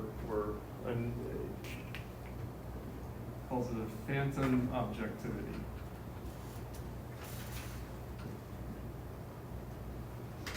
So the objectivity of the object is phantom-like or it's spectral, like we can't quite see our living relation to it. So it would be like phantom-like. And this is, of course, all based on commodity fetishism, the idea of commodity fetishism, which we'll get to later in the course. Because commodity fetishism is not the psychological fetish of a substitute object or a substitute satisfaction. It's the fetish, the anthropological fetish of divine forces and spirits. So it's the commodity has this kind of mystical, theological, metaphysical character that the forces of nature had for the ancients.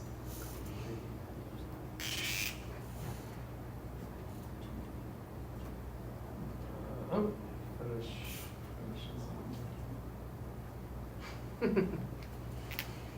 It's okay, we'll come back around to this language. Okay, so this requires a certain kind of reading. Reading Benjamin can be frustrating because it's kind of like, wait, but what is he saying, right? And what is his judgment or what is his opinion? It kind of isn't there. It's there only in the object, right? So he sees the role of criticism as giving voice to the phenomenon, giving voice to the object, to the phenomenon. In this case, it's Kraus. Now we had, especially here, because in the Proust, we had something a little bit different. At least up front, it was a little bit different. Meaning up front, he did almost a kind of denunciation of Proust. And that comes out more in the course of the Kraus essay, but that can be misleading. And part of it has to do with, again, his having to acknowledge the counterintuitive character of Proust as a phenomenon with which to understand the capitalist world. So again, when we think about his intention to be a Marxist critic, it's like, well, why should a Marxist critic care about Proust? Kraus, he doesn't have to make that gesture the same way because, it's again coming out of World War I, it's in this context, it's like plainer what the stakes are, whereas the stakes for Proust are more peculiar. And also, like the Bergson, the Proustian Bergsonianism would have just seemed to Marxists like, okay, no. Like vitalistic philosophy, no. Like dialectical materialism, yes. And so the whole thing is kind of like, often with Benjamin, he has to sort of back his way into his thesis. Like he has to sort of try to seduce his reader into accepting his thesis, because up front it's liable to be rejected. So with Kraus, it's a little bit different, slightly. Although Kraus does have, we might say, a tragic fate. So Kraus ended up like embracing the Anschluss, the Nazi takeover of Austria. Because he was just like, shit's so bad, anything's better than what we have now, like kind of like that. So, because he wasn't, really a fascist, but he's just like, this is like, like he just couldn't stand Austrian society, basically. We'll see. Kafka also, in a slightly different time though, more in the pre-World War I world. All right, let's take a short break. We've gone a little bit long. Let's resume. So in the interest of time, one of the pieces that we read for today I'd like to look at in detail. That's the experience of poverty. It's very important for us.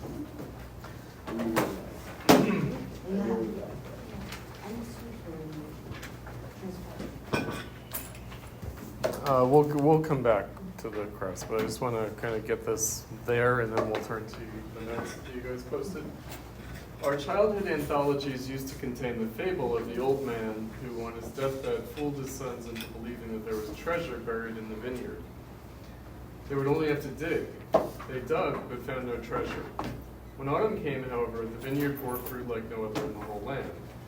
They then perceived that their father had passed on a valuable piece of experience. The blessing lies in hard work and not in gold. Okay, so let's unpack this a bit.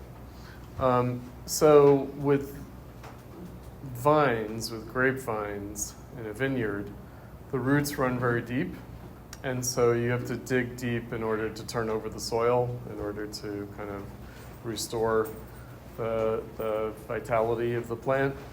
And so the father told them a lie in order to get them to do the right thing. Right? He kind of tricked them into doing the right thing. And in a way, you could say that that's a parable for ancient society, ancient civilization, traditional civilization in general, which is, how should you act in this world so that you're guaranteed a life in the next world? Is there a life in the next world?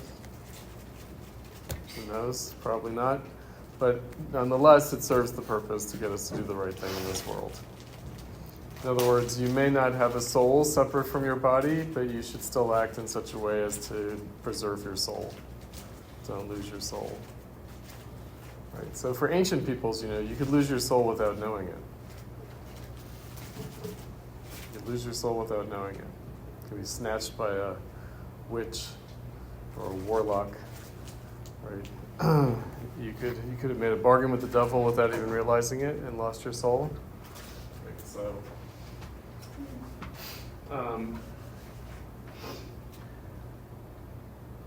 Such lessons and experience were passed on to us either as threats or as kindly pieces of advice, all the while we were growing up, still wet behind the ears, and he wants to tell us what's what.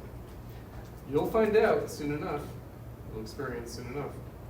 Moreover, everyone knew precisely what experience was. Older people had always passed it on to younger ones.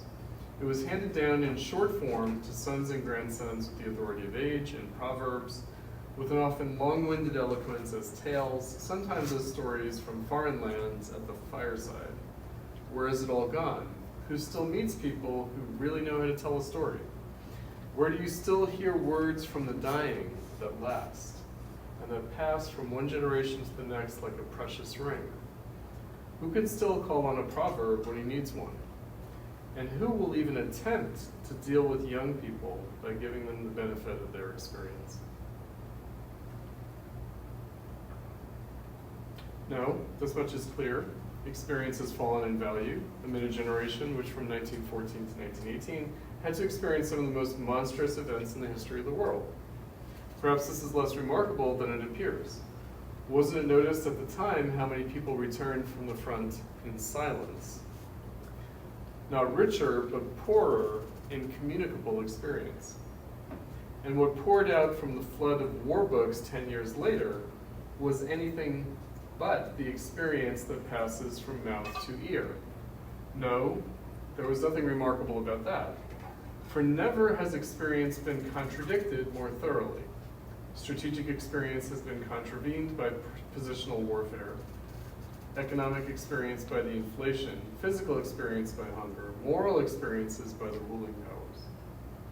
A generation that had gone to school in horse-drawn streetcars now stood in the open air amid a landscape in which nothing was the same except the clouds, and at its center, in a force field of destructive torrents and explosions, the tiny, fragile human body. The strategic experience contravened by positional warfare, that's because 1914 represented the end of the 100 years of peace since Napoleon. Of course, there were other wars. There was the Austro-Prussian War, there was the Franco-Prussian War, there was, of course, wars outside of Europe. There was the Crimean War, there were all sorts of wars. But the strategic lesson taken from Napoleon was mobile, like it's the cavalry charge, like that was like the essence of warfare, and trench warfare put an end to that. So the Germans expected to defeat the French quickly, like they had in the Franco-Prussian War, but instead got bogged down. So a war that was meant to last weeks ended up lasting years, like the Crimean War now, or the Ukraine War. It's not really the Crimean War because Crimea is the site of some battles, but it is a kind of latter-day Crimean War, which is that Putin expected to knock out the government of Ukraine within weeks, but instead it's become trench warfare. Okay. With this tremendous development of technology, a completely new poverty has descended on mankind. And the reverse side of this poverty is the oppressive wealth of ideas that has been spread among people, or rather has swamped them entirely. Ideas that have come with the revival of astrology and the wisdom of yoga, Christian science and chiromancy, vegetarianism and gnosis, scholasticism and spiritualism. For this is not a genuine revival, but a galvanization. A galvanization is like the Frankenstein monster. It's like pumping electricity into something to bring it to life. All right, so what is he talking about here? Poverty of oppressive wealth. How did Marxists understand capitalism? As a crisis of production a crisis of overproduction. Crisis of overproduction. So, and it's an overproduction in a couple of different respects. It's an overproduction of capital, so it's a accumulation of capital crisis, but it's also, in its phenomenal forms, the overproduction of capital takes the form of an overproduction of money, inflation, too much money without profitable avenues of investment for it, but also overproduction of human beings, overproduction of labor power. So overpopulation. So if you remember the first day of class, we looked at the fire alarm, which we also had in the selection of readings for today from the One-Way Street, where he said a precise moment in which the proletariat has to overthrow the bourgeoisie can be measured by inflation and poison gas warfare. And I pointed out that inflation is the devaluation of labor power, and which means a surplus of human beings. And what do you do with a surplus of human beings? You gas them.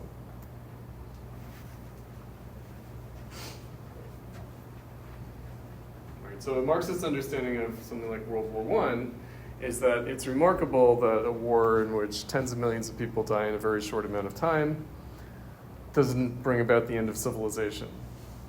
No, what it reveals is how society doesn't need all these humans. Society doesn't need all these humans. And that's actually a contradiction of the bourgeois ethos. The bourgeois ethos, humanism, is the more the merrier. The idea that humans are not just mouths to feed, but hands to work. So the more people, the more wealthy a society is, the more productive a society is, and everybody benefits. So people are a benefit, they're not a liability. In capitalism, people are a liability. Okay, so that's the background for that. So poverty in modern society is not the result of scarcity. So in ancient society, poverty came from scarcity. In traditional civilization, poverty comes from scarcity. There's not enough stuff to go around. In modern society, poverty comes from not too much stuff, but overproduction.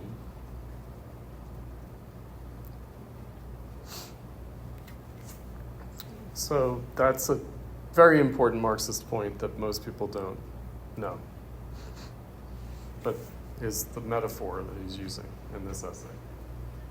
So we have an overproduction of culture, we have an overproduction of experience, and we're suffering from that, from a surplus. So he says, he'll go down a little bit, but here we can see quite clearly that our poverty of experience is just a part of that larger poverty that is once again acquired a face of the same sharpness and precision as that of a beggar in the Middle Ages. But what is the value of all our culture if it is divorced from experience? Where it all leads when that experience is simulated or obtained by underhanded means is something that has become clear to us from the horrific mishmash of styles and ideologies produced during the last century. That's the 1800s, the 19th century. Too clear for us not to think it a matter of honesty to declare our bankruptcy. Indeed, let's admit it, our poverty of experience is not merely a poverty on the personal level, but poverty of human experience in general, hence a new kind of barbarism. So this is language, again, from Marxism. So Engels has this idea, and then it's taken up by Rosa Luxemburg later, who's an important German Marxist, which is that capitalism is this crossroads between socialism and barbarism. Between what? Socialism and barbarism. So it's socialism or barbarism. That's the phrase. So capitalism is barbarism. What does that mean? So it's different from the savage. Did we talk about this? Savagery versus barbarism? Okay, so savagery is like pre-civilization. So the noble savage, they're the hunter-gatherers. So they're innocent of the problems of civilization. Barbarism is decadent civilization. So something is barbaric when it's like civilized but unjust, as opposed to savage. Right, so this is an Enlightenment use of this language that we now confuse these terms. So the idea is that capitalism is the barbarization of bourgeois society.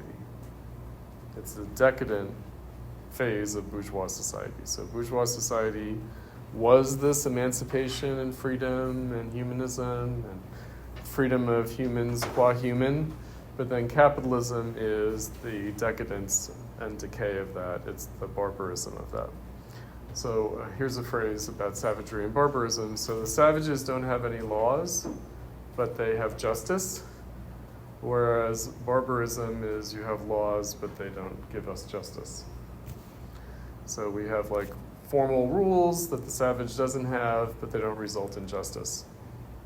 And that's why we would have a kind of romanticization of the savage, because they don't have the complications of civilization, but they have like freedom and justice. They have all the things that we would want, and we've got caught in this maze of civilization that has become barbaric. So socialism or barbarism, meaning we either transcend bourgeois society or we continue to live in barbarized bourgeois society. And that, he thinks, already manifested in the 1800s, but it's now coming home in a different way. So it says barbarism. Okay, yes, indeed. We say this in order to introduce a new positive concept of barbarism. For what does poverty of experience do for the barbarian? It forces him to start from scratch, to make a new start, to make a little go a long way, to begin with a little and build up further, looking neither left nor right.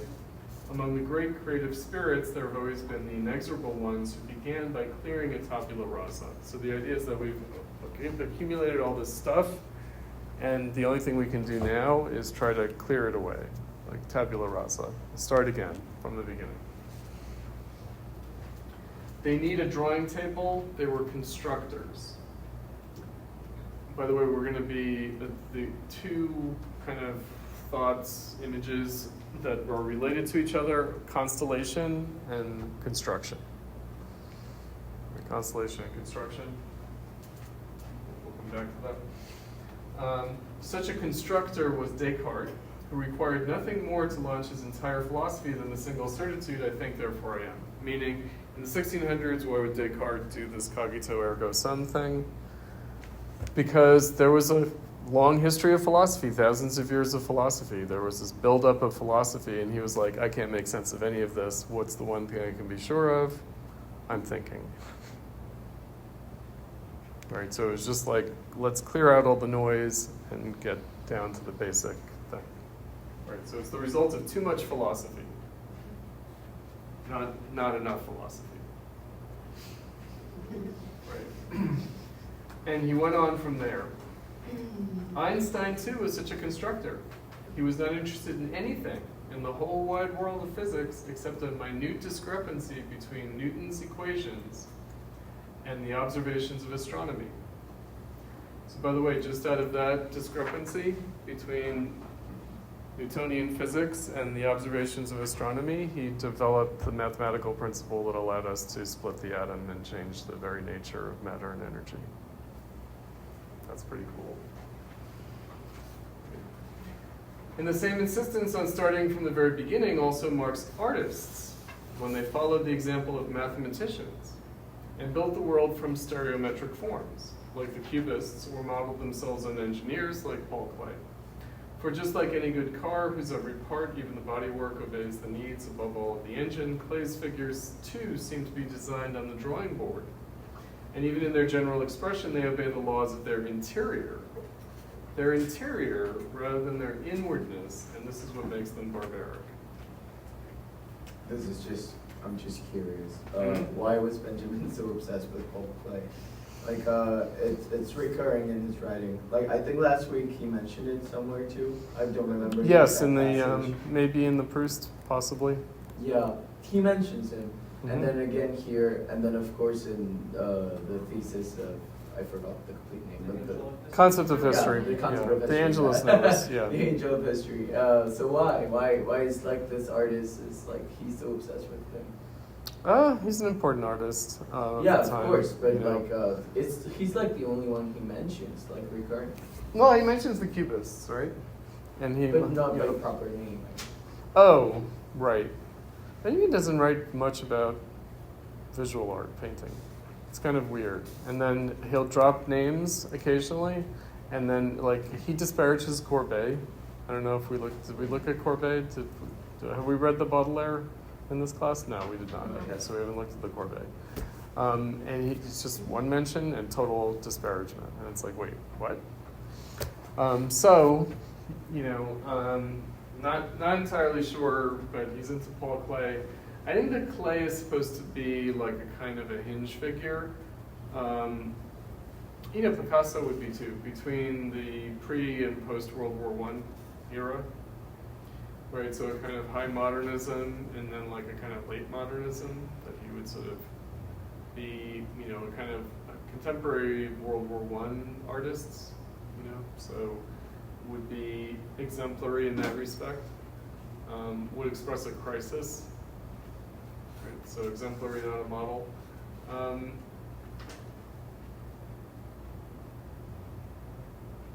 Yeah, because there is a kind of there's abstraction, but not in the way that you see with others like Kandinsky, and so it's a kind of I think that probably his interest in Klee is that Klee seems to combine various different trends and different historical moments within his oeuvre. Yeah, because the Angelus Novus is also weird. It's not a great painting, actually. It's not a good painting, right? Other Klee paintings are better, Okay, interior rather than inwardness. Like, that's a weird one, right? So inwardness would be like introspection, self-reflection, right? Interior is just this kind of like exterior-interior distinction, right? So it's very kind of schematic. Here and there, the best minds have long since started to think in these terms. A total absence of illusion about the age, and at the same time an unlimited commitment to it, that is its hallmark. That's really important. So total absence of illusion about one's age, but total commitment to it.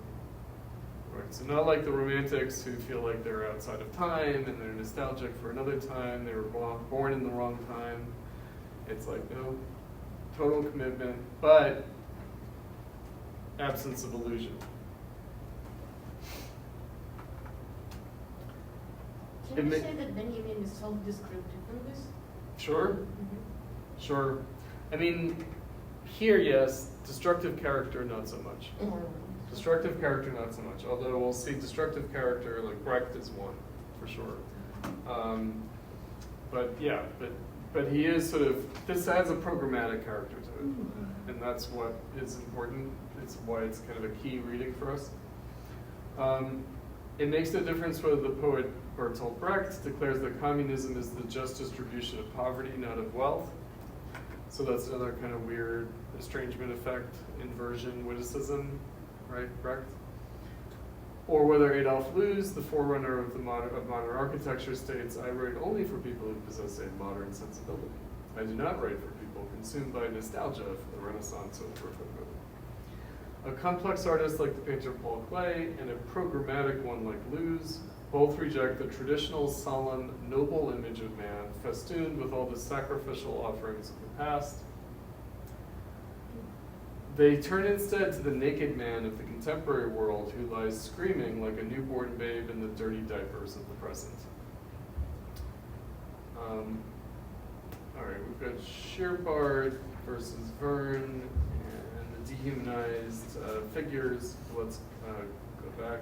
To return to Shearbard, he placed the greatest value on housing his people and, following this model, his fellow citizens in buildings befitting their station, in adjustable, movable, glass-covered dwellings of the kind since built by Loos and Le Corbusier.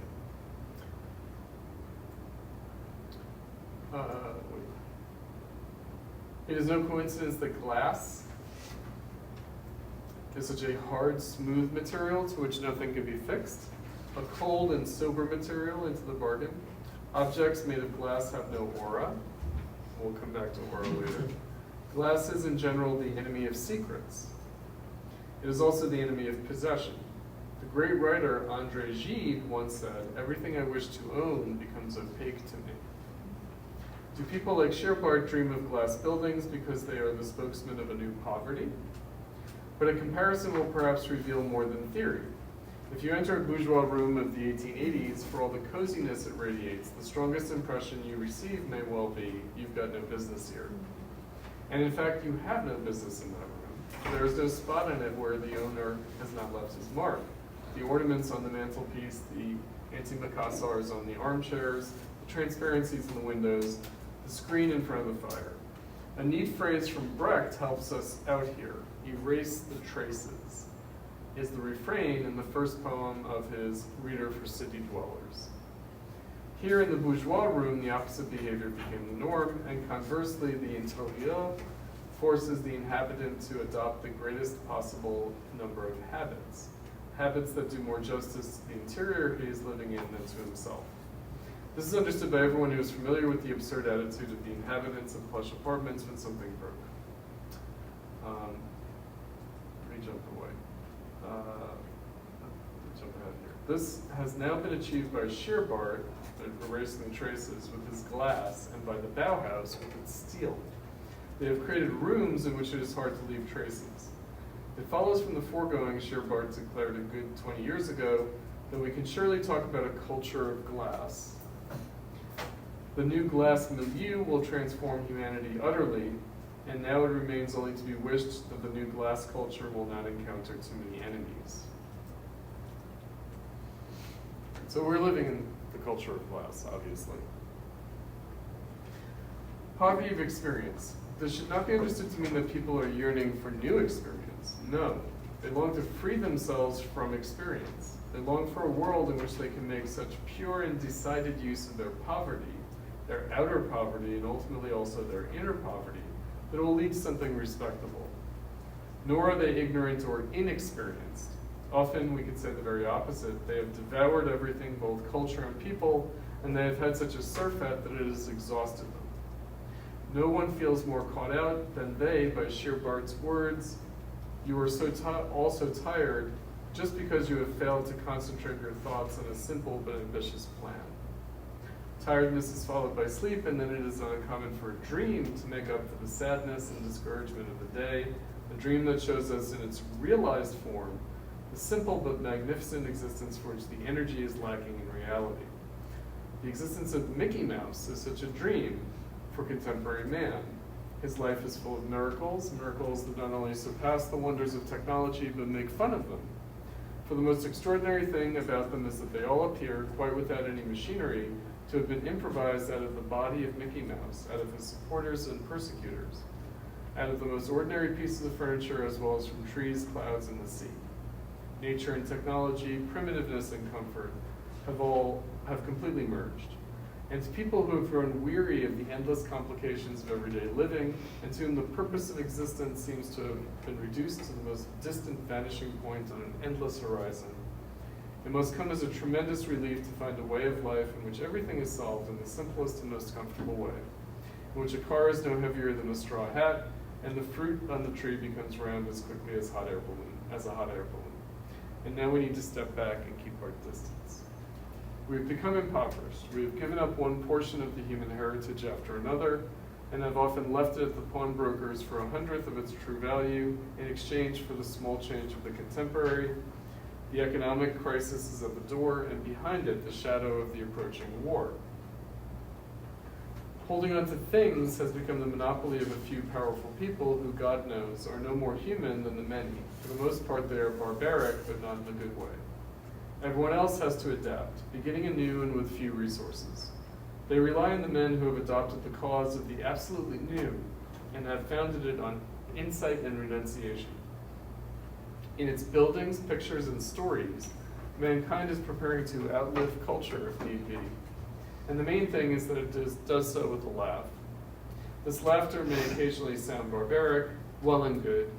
Let us hope that from time to time the individual will give a little humanity to the masses, who one day will repay him with compound interest. All right. So those financial metaphors are important. So even redemption, which is the category that we're going to get to, is like a financial term, right? So redeeming something means translating its value into a different form. preserving its value. Okay.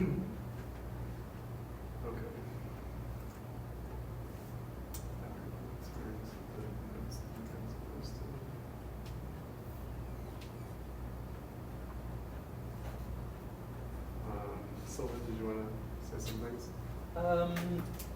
I can. It's like pretty unorganized. It was just kind of like all my various rattlings, I guess. I think I was interested in the sort of like essay aphorism in relation to like Berlin Chronicle and what you were talking about with the Kotchen theory of novel. So I was like, these are all these forms are doing very different things, and they seem important to the expression of these particular ideas. Like if Kraus is like really attached to the aphorism as a form that seems like a relevant, potentially like a relevant reaction, either to essay or novel or epic or something. And the reference to proverb at the beginning of Experience in Poverty. I didn't really come to any conclusions on that. I was just like, form seems very important here in terms of what is being expressed. And I think I was also thinking about that in relation to barbarism. And it's like, if you're needing, like obviously aphorism had been established and it wasn't like an entirely new thing, I feel like. But it also seemed distinct in like everything that we've been reading. Right. So that was a big thought. Oh, and I was also thinking about Benjamin's references to technology and Kraus talking about journalism, the newspaper, like the printing press is an issue here. Also something I didn't really come to any distinct conclusions on, but they seemed relevantly intertwined to me. I think those were sort of my like big two things I was thinking about. I was sort of finding that like Kraus's aphorisms, Benjamin writing on Kraus, and Experience in Poverty all sort of like intermingled for me. One Way Street kind of like felt a little on the outskirts in terms of how I was trying to like get things to work together. But in like reading and rereading those three, I was like, I can kind of, I feel like there are points at which all of these touch that I was sort of trying to like parse out in my notes.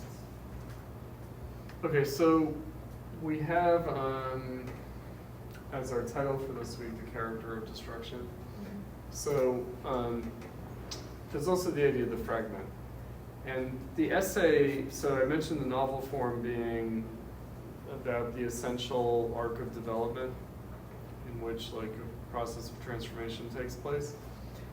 So the essay is also a peculiar form, meaning it sort of begins and ends, it follows the parameters of its object, at least that's the idea, rather than establishing a kind of prior foundation and then drawing conclusions. So essays and aphorisms could be understood as like mini essays. They could be understood as fragments. So there are two ways of thinking about a fragment. So the normal definition of fragment is literally broken pieces. That's one way of looking at it. The other way of looking at it, however, is to say that it's a kind of incomplete thing. So not something that once was whole but now is broken, but rather something that has started but not finished. Right, so that even something that has like a nice little neat arc to it, like an aphorism, can still have a fragment character to it in the sense that, again, it points beyond itself, it kind of leads to further thinking rather than being entirely contained within it. Right, so it doesn't have a comprehensive character to it. And the essay can also do that. So the essay can follow very closely the contours of the object or the phenomenon it's describing, but it can suggest things beyond that, and suggest things outside of that. So the essay can have that fragmentary character as well.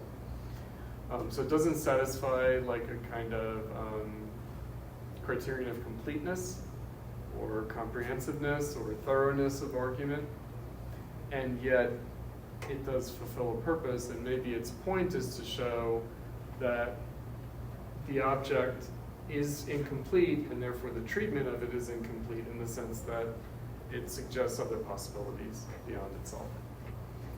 So that's really the, what we would say the ethos of this essay form is, and the aphorism as the mini essay. Right? Because really when we look at Benjamin's essays, they are usually composed of mini essays. They're usually aphoristic in style, meaning it's paragraph by paragraph. There's actually a term for this, it's called parataxis. So that's where it's not like one paragraph leading to another, but rather like each paragraph kind of juxtaposed with the other. Right, so the arc of each paragraph, rather than, and often it will have this character where he begins with one thing and ends with its opposite by the end of the paragraph. So parataxis.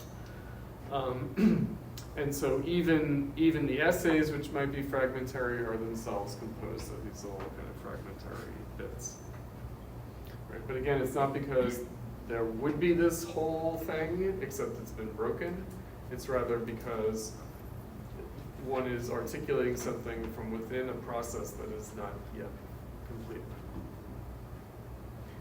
So capitalism, by the way, capitalism. Like, how do we understand capitalism? Is capitalism the breaking of something that was whole, or are we in the midst of a process that's incomplete? So of course Marxism thinks of it as the latter, not the former. We're in the middle of something that's incomplete.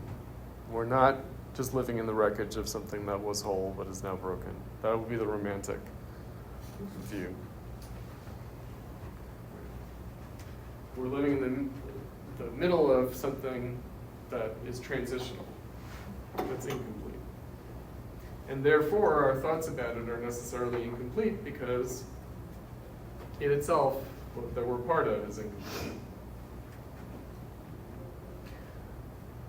This is what justifies this form,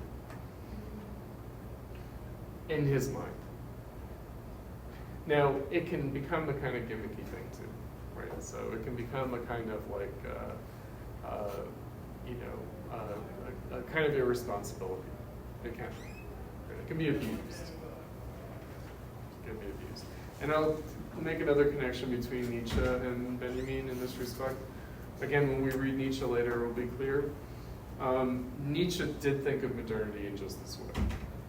He thought of it as transitional. So famously, it's the Übermensch, the overman versus the last man. Meaning that we will either be the last man, in which case we just remain sort of incomplete, or we'll overcome ourselves and become the overman. Right, so,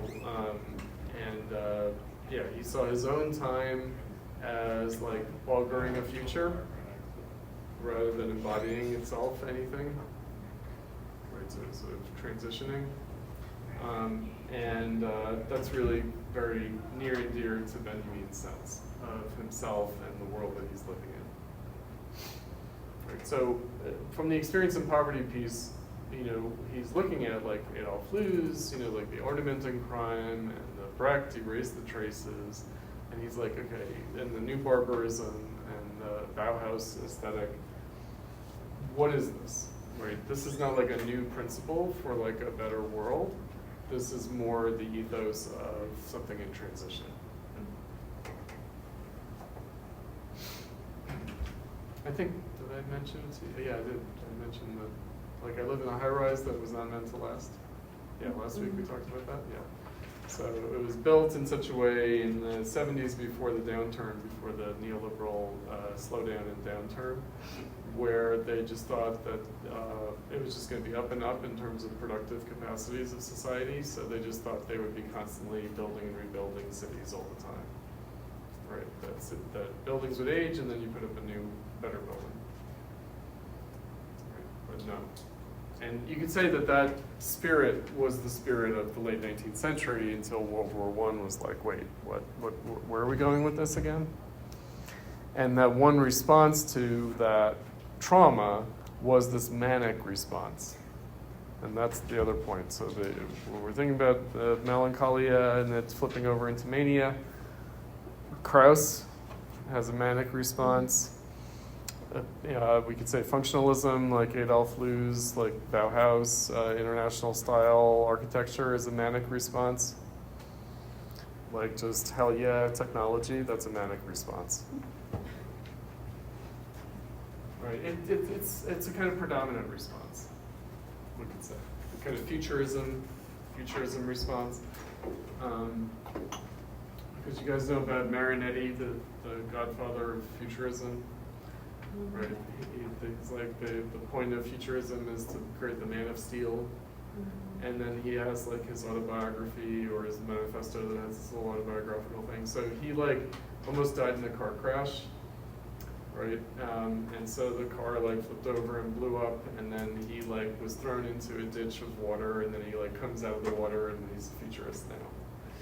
Right, and then his ideal is the Man of Steel, and of course it's because when you live barely through a car crash, you're like, oh, it'd be really cool if I were made of metal, right? But it's like a maniacal response, right, to the trauma. It's not like embracing like, oh, the fragility of the human body. It's like, we should replace the human body with metal. That would be awesome. So, but again, like that's not like, so futurism in Benjamin's view is not really futurism, meaning it's more about the pathos of right now. It's not like that future is never going to happen, and so it's really about how people are desperately trying to deal with the current situation. But how was he still kind of delusional about at a certain point about socialist project in the USSR? Which was also He got disillusioned. He went Yeah. to, and he wrote the Moscow Diary. Yeah. And I think we have a bit of it. Do we have any in the reflections? I think that it's a longer piece. I don't know if we have. Yeah, we have that was Moscow. also- yeah. Yeah, we do. Yeah. No, he was disillusioned. He was seriously disillusioned. Yeah. I mean, we'll see. We'll be reading some stuff because because he was visiting his friend, right? Who like broke his heart basically, right? So he was like married, and then I don't know if he was divorced already or whether he had this affair and then he got divorced. And but anyway, the affair went nowhere. This woman, the Soviet, the Russian woman, broke his heart. Or Latvian, what is she? I forget what nationality she is. Aja.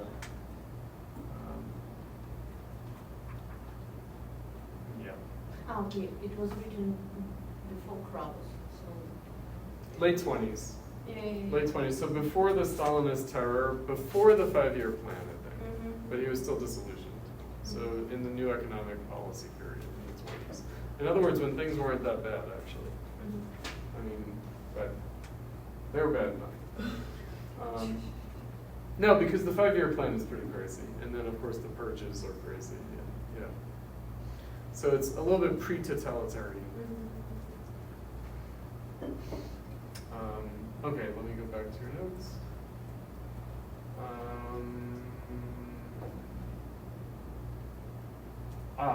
Okay, the Kierkegaard. We didn't get to the Kierkegaard. That's an important point. So the newspaper, through the newspaper, the distinction between public and private affairs is abolished in the private-public prattle. So bourgeois society is actually based on the distinction between the private and public spheres, and yet capitalism, like in all aspects of bourgeois society, shows a breakdown of that, like the inability of maintaining that distinction. One of the ways that that distinction is made, I think he makes mention of this, is in the earlier artisanal period, like in the kind of guildcraft period, place of residence and place of production, like place of domicile and place of work, were the same. But then they become separated, and that's part of the public-private distinction. But then, again, Marx brings this up about how in capitalism the public-private distinction breaks down because we're split between our public and private selves, rather than just having a distinction between these sides of ourselves. And it has to do with the character of work. That it's the live to work versus work to live. Like, do you work to live or do you live to work? That breakdown. Because the bourgeois ethos would be to work to live.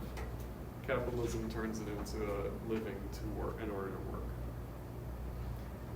Which means that we're less able to maintain that means and ends distinction between work and life, or between private life and the public sphere. So is the work in the public sphere, and yet actually it seems that work is the private abode of production, to use Marx's language. So Kierkegaard is an early articulator of this.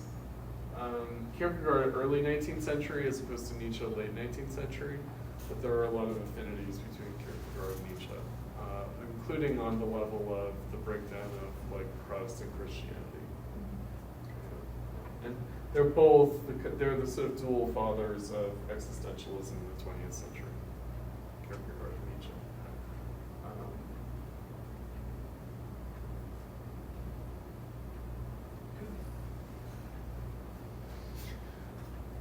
Printing press, let's talk about that, the press, right? So the beginning of the public sphere, again, here's another irony, and it's going to come up in later readings that we do from Benjamin, which is the origin of the printing press has to do with printing the Bible. And the reason that the Bible had to be printed is that the clergy were being overthrown by bourgeois society, and so scripture was being placed directly in the hands of people, and through translation, through vernacular translation.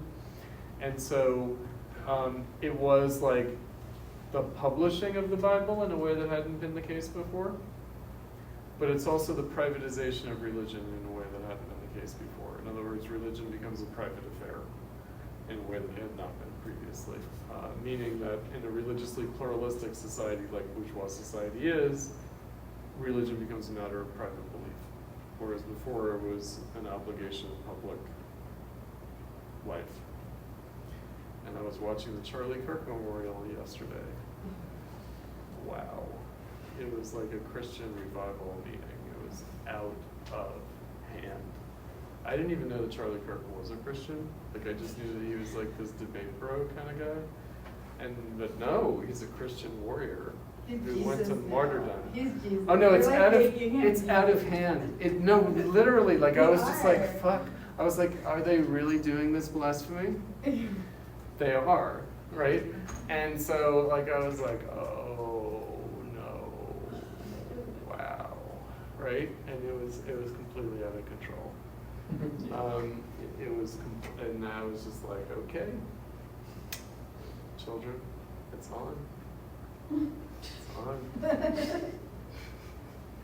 You know, afraid of Christian fascism?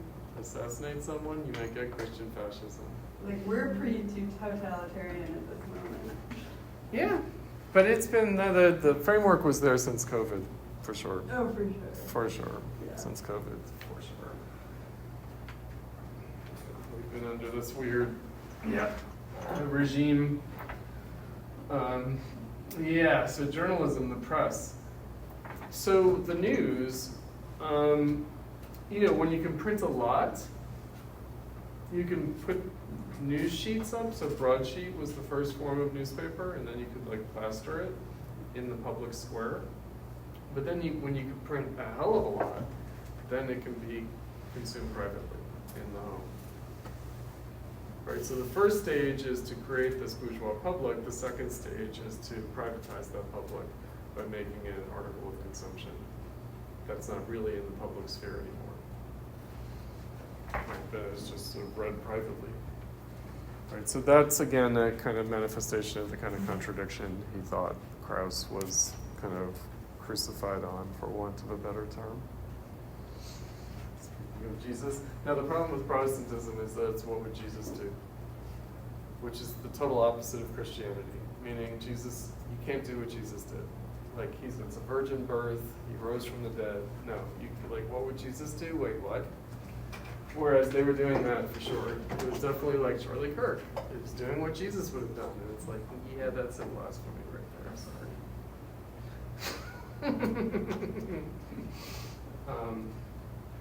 That's my old Catholicism.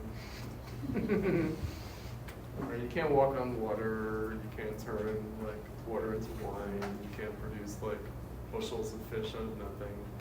Like what would Jesus do? No, nothing we can do, sorry.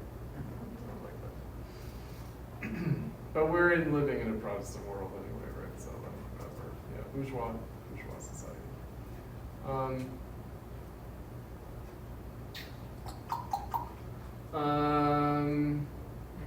Tommy. Yeah.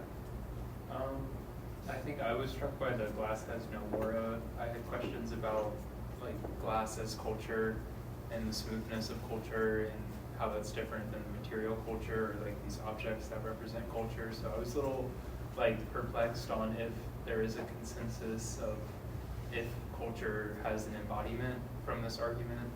Like because right now it seems like it's so hard to reach because it is this smooth glass transparency that can't be tangible.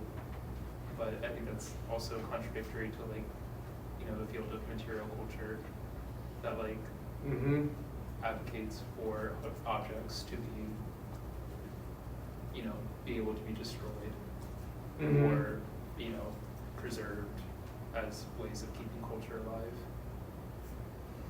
Okay, so opaque versus transparent. We've encountered these terms, right? So those would be apparent opposites, and yet ultimately they kind of merge. So the transparent culture of capitalism also becomes opaque. So the virtuality of the culture, like its ephemerality, but also it's kind of freezing into like a congealed form. So we talked about this. So the point is that it's both. That it seems like we're in a all that is solid melts into air, Marx and Engels Communist Manifesto situation, in which everything sort of ephemerally evaporates. And on the other hand, everything congeals. The term that we're going to be getting into with both Kafka and Brecht is when action becomes an image. So it was set up with Bergson. So the interaction of images, and what are images? Images are basically like circuits of action.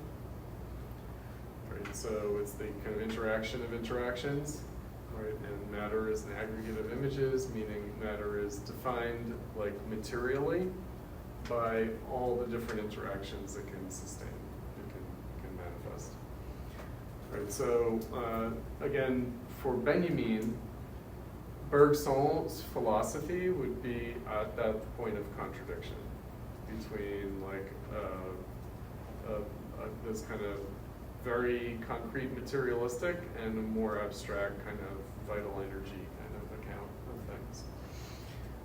So action and image, action and object, again reification, thingification, where the object is not defined by its relation, but seems to be a thing in itself, and seems sort of intractably thing-like, meaning defies our ability to relate to it by interacting with it, and that we're producing a culture that appears that way to us.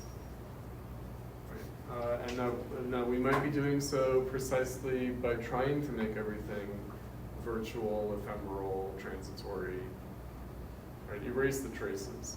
So you want to design apartments that can be completely erased of their previous inhabitants, so that they can be turned over to new renters all the time.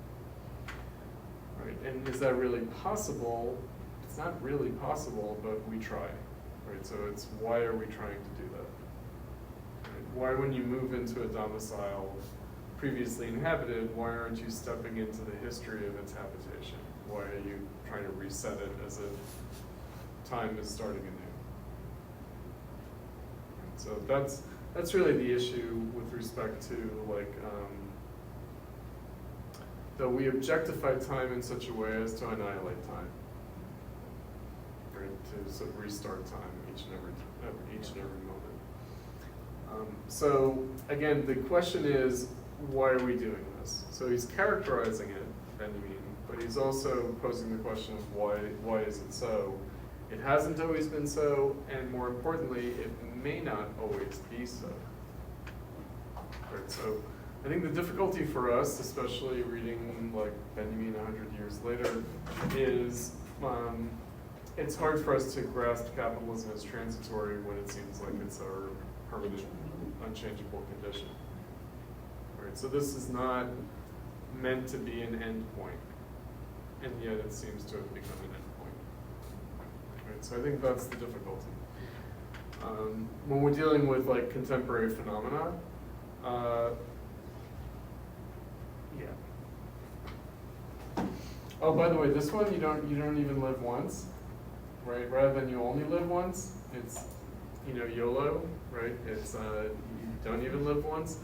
This is a little echo of Nietzsche that we'll encounter later in the course, when Nietzsche's eternal recurrence of the same, and in his will to power has just this character, which is, if a demon came to you, a genie or whatever, and said, would you like to live your life over again? And the only condition being, like, I will grant you the wish to live your life over again, except it will happen exactly the way it did before. Would you? And of course, the Melancholia of Proust, right? That kind of like where he's reliving his life perpetually, but it's the same life. It's not, it's more about the infinite possibility of the life he already lived and trying to manifest it through return. Because of course, Nietzsche's point was YOLO, meaning his point was you only live once, right? So amor fati, love your fate. Like, you have to love the life that you had because it's the only one you're gonna have. Right? And can we have the strength to do that? Can we, or are we gonna be morose melancholics who regret our lives? Well, in capitalism, we might all be morose melancholics who regret our lives for a reason. In other words, it's not like a psychological failing. It's because of the nature of the reality that we live in. And that we actually do, that we're actually doing. All right.